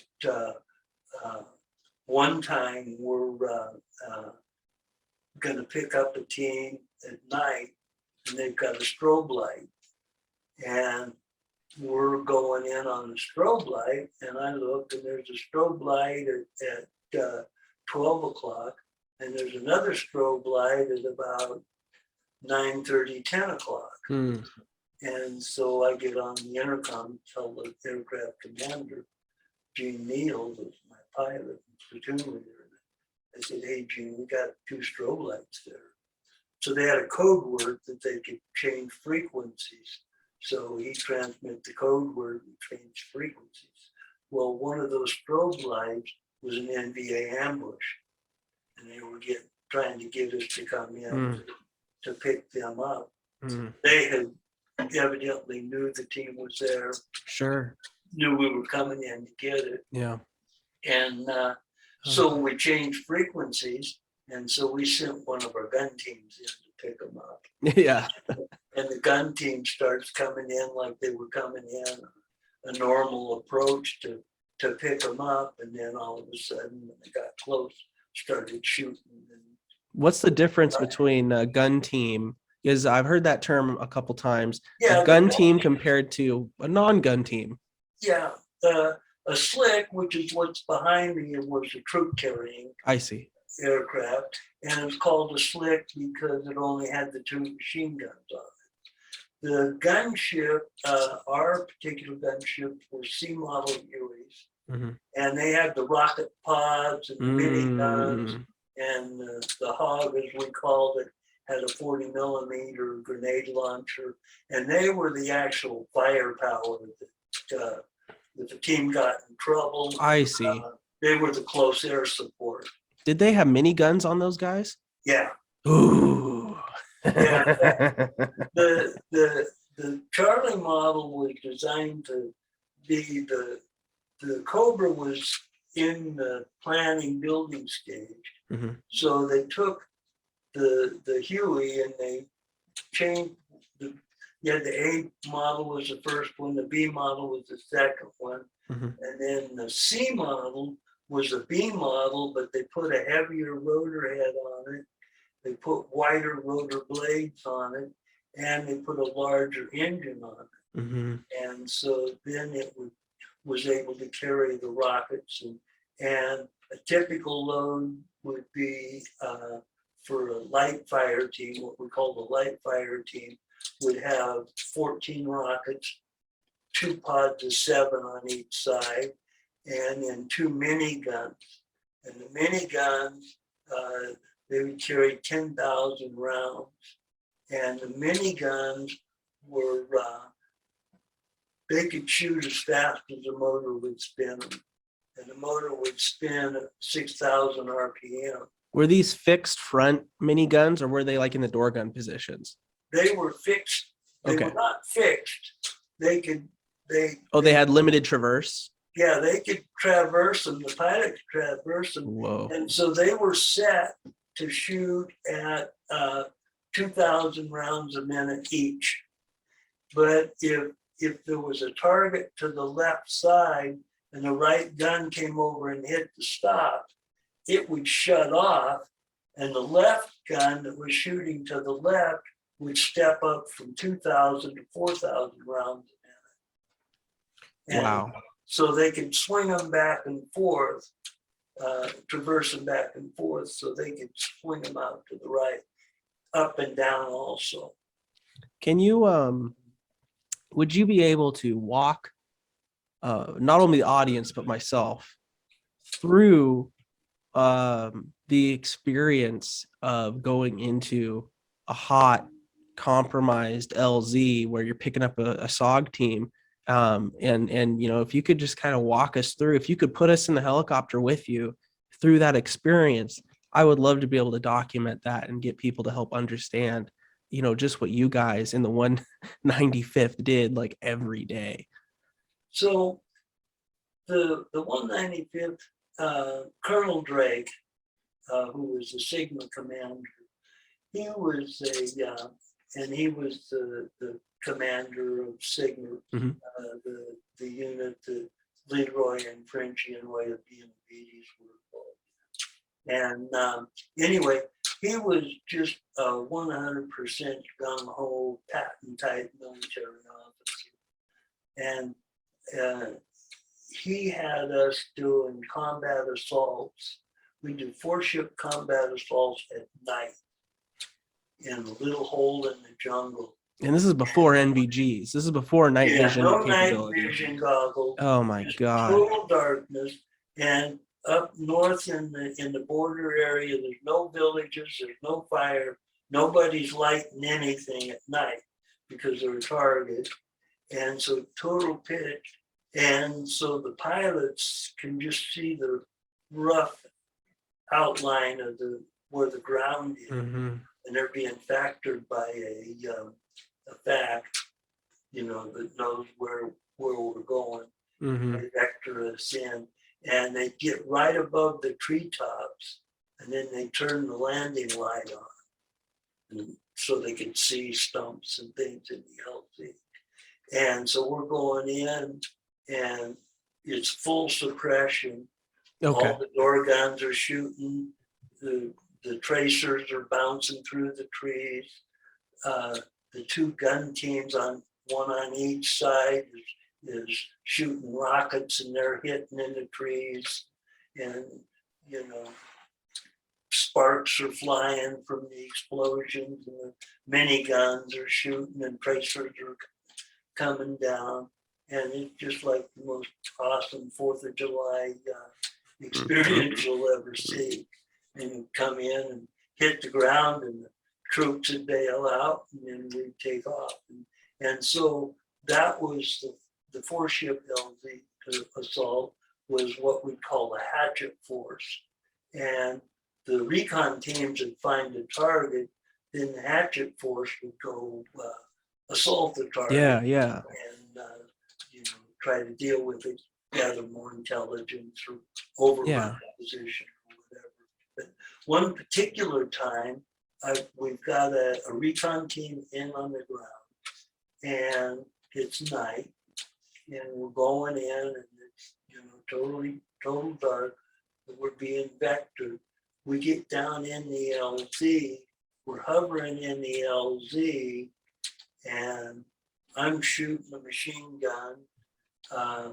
There's green tracers flying at the guys on the ground. They're shooting back and forth. And at one point, I carried about 2,000 rounds of ammunition in a grenade box. And I fired, over half of it. And at one point, I was thinking I'm going to take down the M16 that I carried, because I had the M16 with 500 rounds already in taped together magazines that I carried with me also. And thinking that we're going to get shot down in the LZ. Oh my God. And so I'm down there. M60 shoots 600 rounds a minute. So I go through 1,200 rounds. It's 2 minutes of firefight, hovering in the jungle.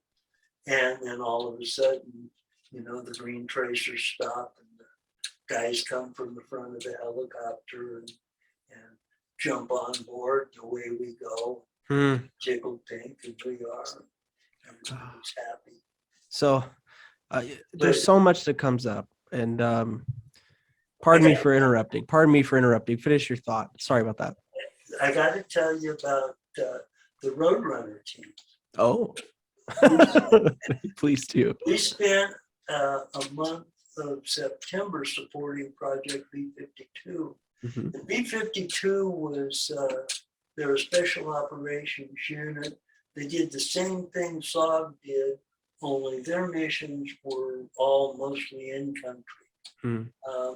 But you know, they kind of wrote the book on it, and so we supported them the whole month of September. And they had roadrunner teams, and their roadrunner platoon was guys that were Vietnamese, and they dressed up in NBA uniforms. And so they were called roadrunner teams. We put 3 of them on a team, and we'd go and serve them, and they'd run the roads as NBA soldiers gathering intelligence. And so we were at Quan Loy, which was a launch site, and they would bring them to the aircraft in a 3/4 ton truck with ponchos over them so he couldn't see. And they'd come up and they'd screen them off. And we'd be kind of where nobody on the base could see us at the end of the runway. And they would get out and had AK-47s, NBA uniform, pith helmets, the whole 9 yards. They'd get on the helicopter and we'd take off. We'd insert them.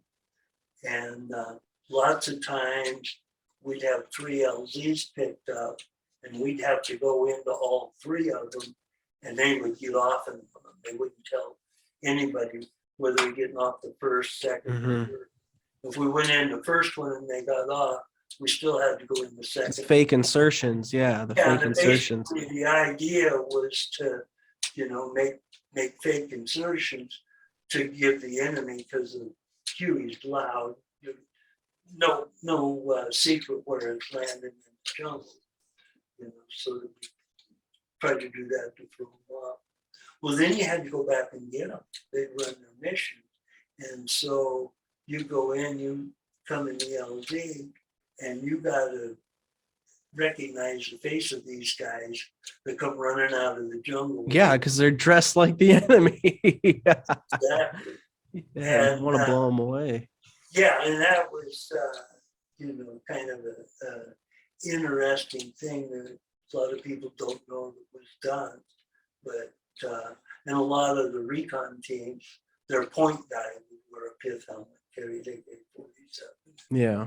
Because sometimes a half a second or a second can be the difference between living and dying. Mm-hmm. Two groups come across each other. Yeah, absolutely.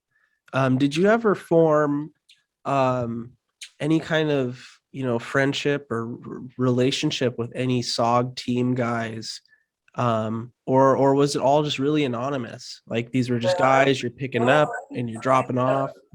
I knew Leroy and Frenchie pretty well. Okay. And they were the 2 guys that died in the Roy Benavides mission. Mm-hmm. In fact, Leroy was a good friend of Roy's. Mm-hmm. And he heard they were in trouble. That's why he went. And for people that don't know Roy's story, he was a medic in Sigma, and we had Leroy and Frenchie inserted in the fishhook area of Kosovo in Cambodia and got compromised and were overrun. Mm-hmm. Roy jumped on the chase ship to go in and rescue because he knew it was his buddies. Yeah. And he went in only armed with his knife. He didn't even have a gun on him. He went in and gun with him. Well, there were guns laying around that he made use of, if I remember correctly. Yes. I'm gonna have to do a whole. But anyway, yeah, I'm gonna have to do a whole podcast on that. I had inserted Frenchie in Leroy quite a few times the month before, and was pretty close to him. So, after they passed away, or after they were killed. Yeah. Was that a reason, perhaps? I mean, did you kind of close yourself off from getting to know recon guys after that? Well, we still, it was some of them we work with all the time, and you develop you're sitting together on a helicopter for 45 minutes, and The guys commute. You're around. commuting. Yes, yeah, they're waiting for the airstrike to happen or whatever it's supposed to happen, or and they're not ready, and the 240th commander had words with Lieutenant Jones, and they didn't get along very well in Roy's mission, in the mission, and so Colonel Drake, after that mission, went to the battalion headquarters and said, "I want my 195th back." Yeah. And so we were involved in May offensive after Tet, and they launched another attack on Saigon. We were involved in that, and that got over about May 18th. And then we went back supporting Sigma at that time, and we never left. In fact, at that time, we got our camouflage paint job. Our commanding officer and Colonel Drake thought that we should camouflage our helicopters.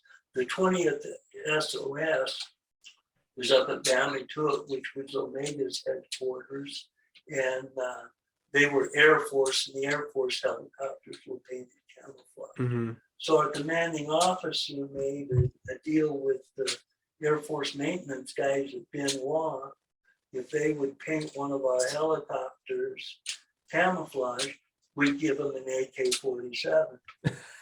And so 4 at a time, we got our helicopters painted this camouflage scheme. And from that time on, we supported SOG. We signed a non-disclosure agreement. We took all our dog tags, our what we call sterile, took all the U.S. markings off the helicopter. You see, there's no U.S. Army tail, anything. Took our name tags off, didn't carry any ID, knowing if we went down in Cambodia that we were on our own. The country was going to say they didn't know us. I just don't think enough people understand that that's exactly the truth. You guys, the whole SOG team, I mean, not just the recon guys, but the aviators, who went to go get them and support them, had to operate with this kind of strange quasi deniability. It's like you're speaking English, you have all American stuff on, you are an American 100%, but we need to do the things that on paper say that, oh, maybe you're not an American, maybe you're, who knows what you are. But they're mercenaries. And also, you mentioned earlier, like there was a mission where somebody was on the ground and he was requesting the 500-pound bombing run on top of his position. He was just in the border, so they had fighter support. Another thing people need to understand is that if you weren't in the SOG family, so to speak, and if you haven't signed that non-disclosure agreement, you were not even, there could be a conventional army unit in South Vietnam, and 10 miles away could be a SOG unit in desperate need of help. That conventional army unit has no idea what's going on over there because they're not in the loop. So you guys are on your own. You're part of this family and you're on your own. And I also think that's why it's so incredible that even today, many years after the fact, you guys are still a close-knit family. It's incredible to see with the Special Operations Association. MACV-SOG is Military Assistance Command Vietnam, and SOG, and we didn't report to any unit in Vietnam, we reported directly to the Joint Chiefs of Staff and the President of the United States, which at that time was Lyndon B. Johnson. And so the SOG operators, not the aircrew, but the actual SOG operators, carried a card with them. They called it get out of jail free card. And basically it was a card that said, no matter what this guy is doing, no matter what he's wearing, no matter what weapons he's carrying, leave him alone. Yeah. He was on a special mission. Yeah. And so, there was a lot of autonomy. And the Quan Loy was a 1st Division infantry base. Inside Quan Loy was a compound that was MACV-SOG's launch site. Yeah. And nobody went inside that compound. Yeah. In fact, a friend of mine has a story. They stole a Jeep and the MPs were chasing it, and they were up at Bammy to it. They chased it on base. They chased it in the compound, and the MPs wanted in the compound, and the armed guards wouldn't let them in. And they, said, if you want in here, you get approval from the Joint Chiefs. Yeah, you need clearance. United States. And they were all a bit tough about it until Colonel Strabu came out and said, yeah, that's right. You have no authority in here, and you know that. Go talk to your commanding officer. And they did. And they were all upset because they knew there was a hot Jeep in there. So they had to get rid of the Jeep. You guys stuck together, and for a lot of reasons. Pretty incredible. Another friend of mine, they took their get out of jail free card, and they decided they want to go on R&R. They have a little time off. So they go down to the embassy in Saigon, get passports, buy a plane ticket from Saigon to Thailand. They go fly to Thailand. And so the airline made a stop in Phnom Penh, Cambodia, and they were letting everybody off to, change planes, go to the bathroom, whatever. And the pilot come on the air as soon as he landed and said, we think it's advisable that the 2 Americans on board stay on the plane while we're here and not get off. Sure. And so they flew to Bangkok, had their R&R, visited and flew back, and went back up and had to explain to Colonel Trabu where they were for 5 days. R&R. They just, get out of jail free card. So during the duration of our time together, I went through a mental process, because on this picture behind you of this chopper, there's like this big bale of looks like rebar and pipe and whatnot hanging on to the skid. And at first I was like, is that a rocket pod? No. What is that? And then I realized that's a ladder. That's a rope ladder. So walk us through a rope ladder extraction. So sometimes the team would be in triple canopy jungle, and they couldn't get to a big enough LZ to land a helicopter. And so this ladder is about 35 feet long. So what we do is we would find out where they are, we'd go hover over them, and we'd unclip the ladder, drop the ladder to them, and they would climb up on the ladder, and they could, several of them climb up on the ladder, and then they had a D-ring hooked to their web gear, and they would snap the D-ring in, and then they would stay on the ladder, and then we'd lift the ladder and them out of the jungle. Mm-hmm. And then take them to a safe place to land, and then they could get off. And then they could get in the chopper. So Yeah. how And when far we away first would started, you? Oh, sorry. Go ahead. When we first started, we used rope ladder, real rope ladder. Actual rope. They're all rope. And guys on the ground said they were almost impossible to incline. Because you got to realize these are combat soldiers. They got a weapon, they got ammunition, Yeah. backpack, grenades, everything. And so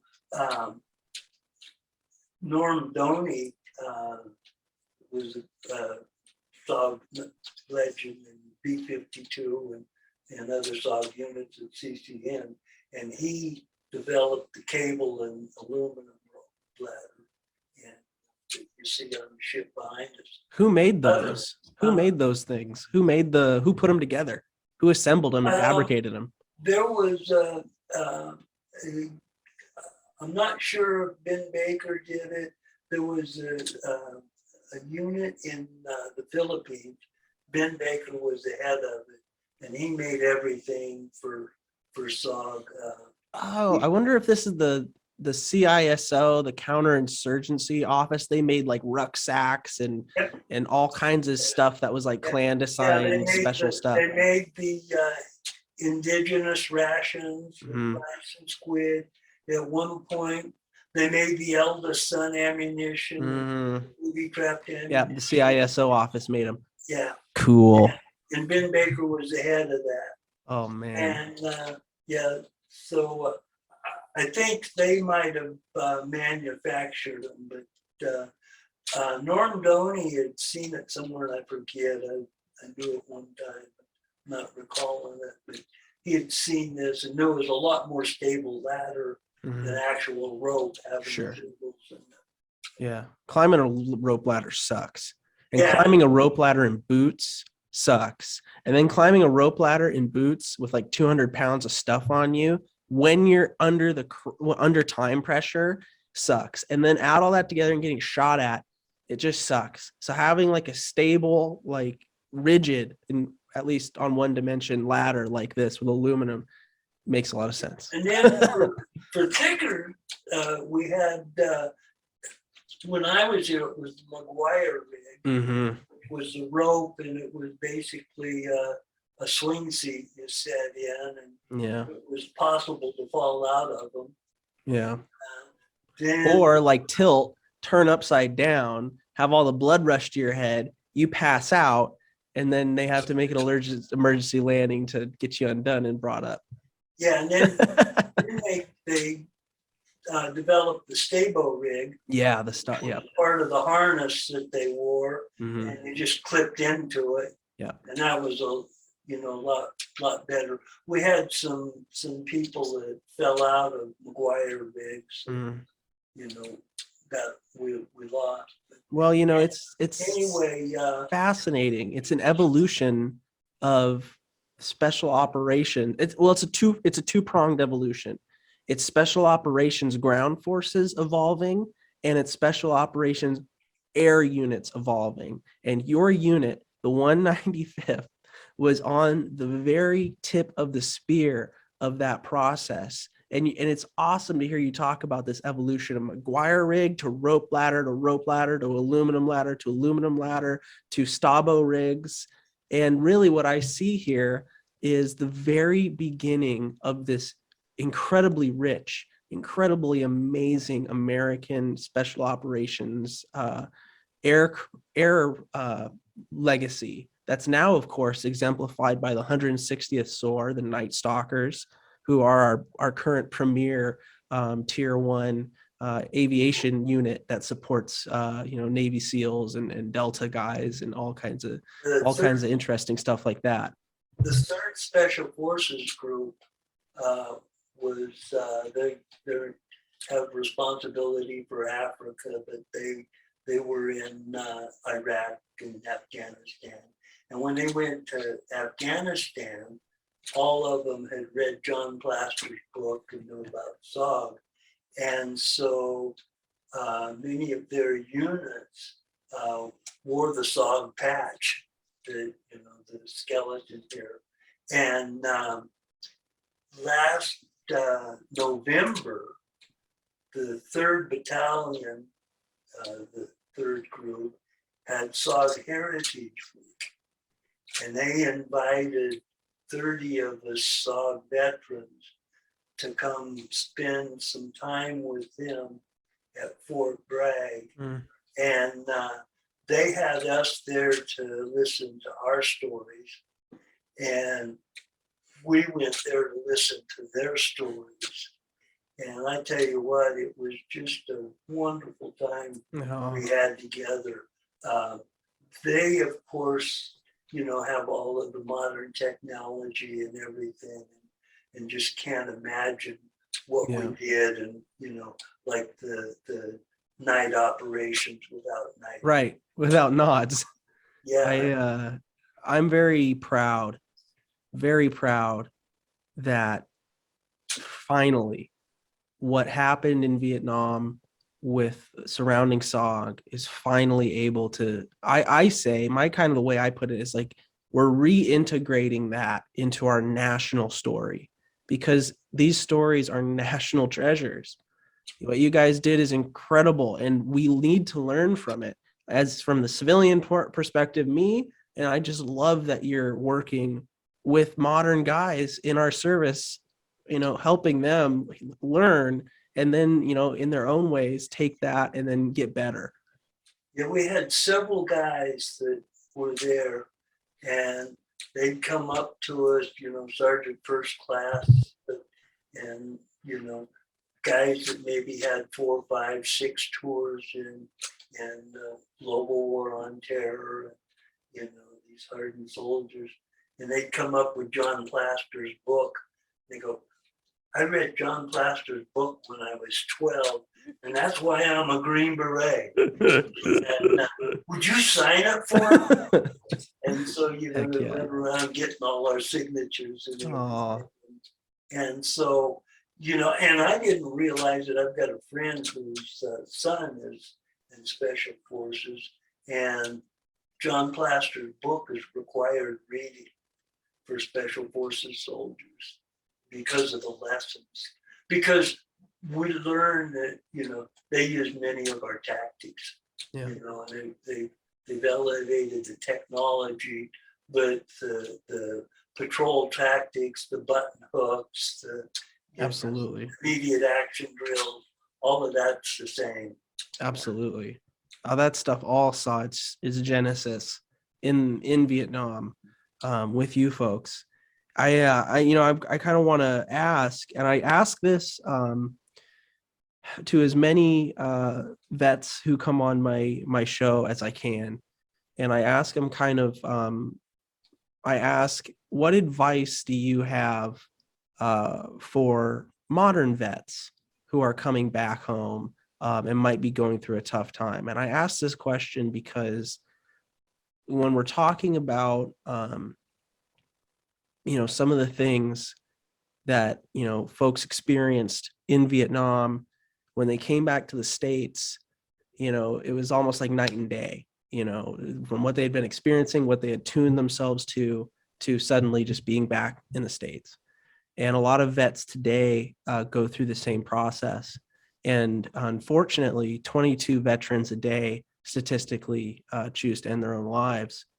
And a big thing that I'm actually, Dick Thompson and I saw eye to eye on wanting to try to help people with this. So we did a whole series about, combat stress, and that's out there for people who are interested.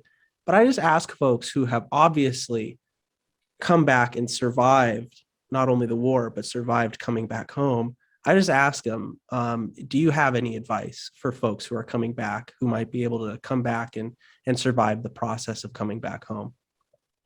Yes. The thing about it is anybody who experiences combat is going to see things and do things that nobody else has done. And that doesn't mean that you need to isolate yourself and go, I'm the only one that's experienced this, because many other people have experienced this. And what people don't realize is that if somebody goes through a serious car wreck, if somebody is in a robbery, if somebody is raped, if somebody is raised by alcoholic parents, they have the same PTSD issues that a combat veteran does. And there is no reason whatsoever that you need to let that experience control your life and make you so depressed that you need to commit suicide. You need to not go on, because life is worth living. And I had PTSD issues along with the thing. I went through 4 years of program at the VA, and luckily the leader of that program was a machine gunner in the 9th Infantry Division. And so he did not believe in drugs to treat PTSD. He believed in dealing with it. And they showed a video, and it was a bunch of Medal of Honor recipients. And they were talking to veterans saying, it's okay to experience these things. It's okay to feel these things, but don't let them ruin your life. Life can go on. It can have meaning. And I'm sitting there, and I personally knew 4 of those from SOAR that were on that group of 15 or 20 Medal of Honor recipients. And after the session was over, I walked up to the leader. I know 4 of those people personally. I think it's kind of a badge of honor. I have a little PTSD. I'm proud of it. And so from that day forward, I wear it as a badge of honor. Because, all my friends, my best friends are Green Berets, aviation people, and they all have a little touch of it. But most of us haven't let it rule our lives. And then I got to go back to Vietnam in 2006. Whoa. And I went back. It was kind of interesting. My platoon leader, Gene Neal, he and I were like brothers because we flew together all the time. And he passed away of he was getting a stent put in and died on an operating table. And his family lived in Colorado, and they knew family, and the kids played soccer together, and they had the Osprey Pack Company, and they went to Vietnam to manufacture the packs. And so Gene's son, I was emailing back and forth. After he graduated from high school, he went over to visit his friend in Vietnam that he grew up with. And we're emailing back and forth. He's saying, Don, when are you going to come over to Vietnam and show me where you and Dad were? And I had no intention whatsoever of going anywhere near that place again. Yeah. And all of a sudden it was like, that's a good idea. So we exchanged some emails. And so ended up that I went, his wife went, the boy's mom went, Gene's wife, widow, and his brother went. And we spent about 2 weeks in Vietnam together. And it was the best thing I ever could have done. I'm in Saigon. I went down, I had a brand new digital camera and to take pictures with it while I'm there. So I go down on the river and I take the manual out, I'm taking pictures. And it's got a telephoto lens. And I take this picture down the riverfront. Park, there's people there and sitting, talking, walking, doing what people do on river parks in big cities. And so I go and I'm looking at the picture and I zoom in on it, and I see these three guys about 100 yards down away from me sitting on a bench, and they're Vietnamese men, but they got the short haircut, you know, they definitely are veterans. And so I wander on down to get a closer look at them. They're sitting there, and so I say hello.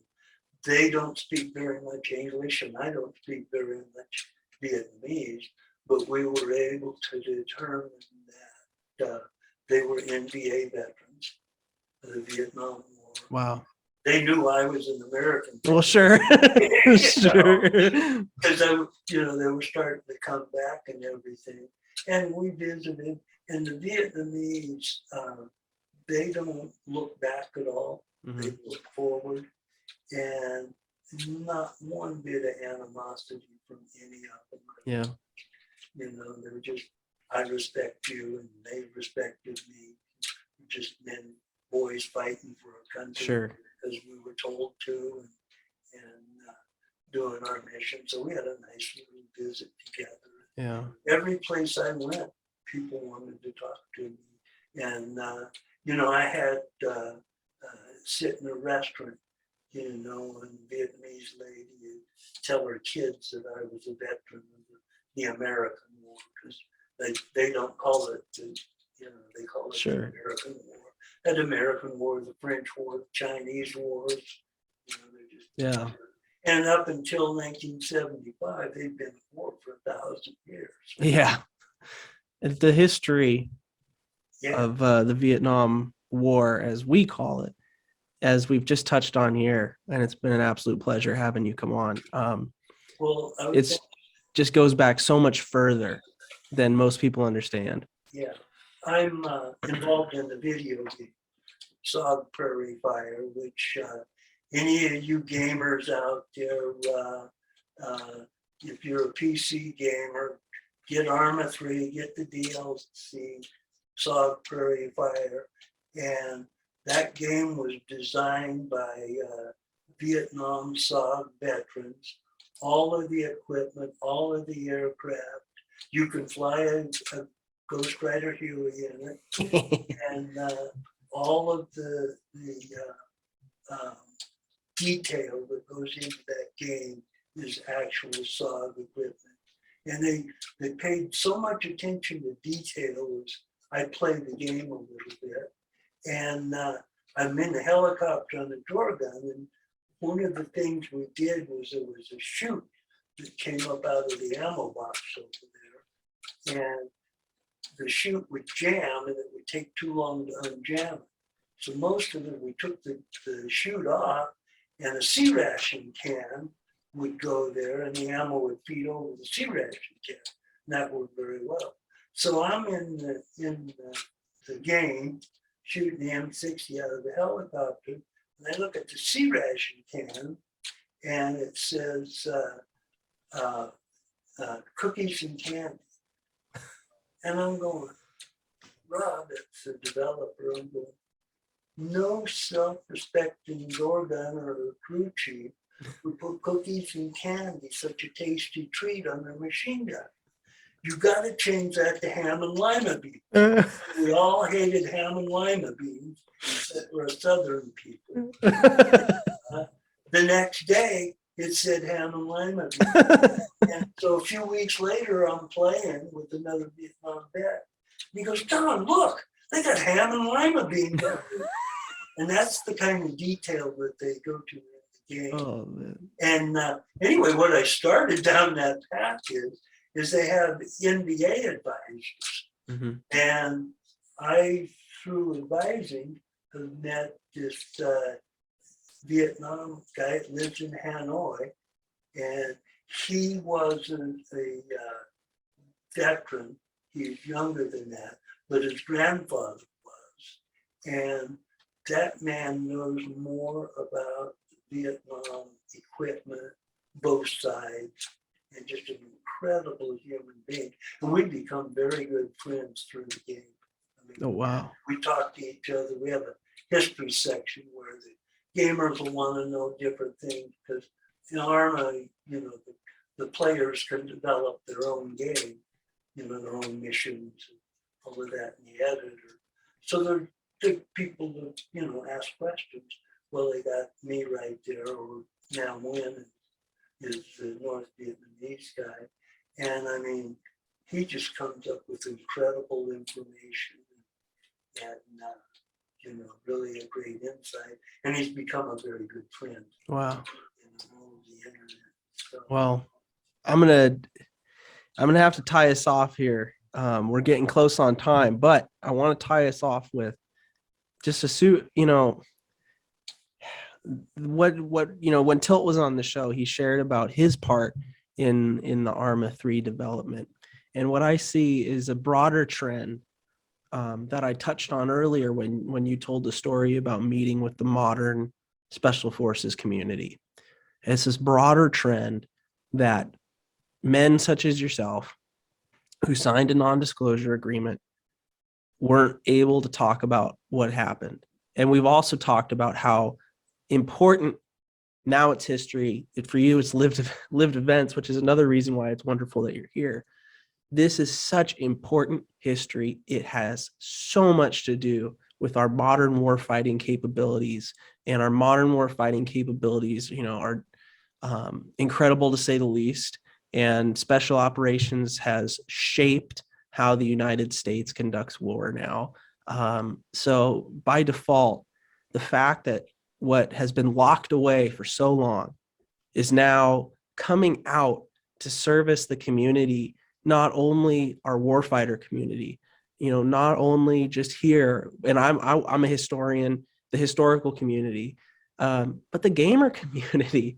It's that this is starting to finally have its day. And for that reason, it is always a humbling privilege to have folks such as yourself give your time so willingly to come on my show. So, Don, Mr. Haase, it has been a pleasure. And I truly mean that. Well, thank you. I was going to say the Vietnam and World War II OSS and all of that, has shaped warfighting all over the world, because, the British and the different countries that were allies, they've taken lessons that SOG, the Russians have taken lessons that SOG learned, and they are incorporated into their special operations. Mm-hmm. Mm-hmm. And so it is eye-opening to the whole world. Yeah. And, the special operations community, the SAS, and in Great Britain, the SAS in Australia, other units around the country, they all get together and work together. And these lessons have changed warfighting in the modern world. Yes. Yeah, absolutely. So it's always a pleasure. Sir, thanks again. I really appreciate it. Welcome. Hey, thank you. This has been another episode of the Modern Military History Podcast, and we've been speaking with Mr. Don Haase. He was a veteran of the 195th Assault Helicopter Company, worked in direct support of Special Operations Group, SOG, MACV-SOG, as we all know them today. And we're signing off, and we'll see you guys next time. Thanks for listening. This has been a production of Modern Military History.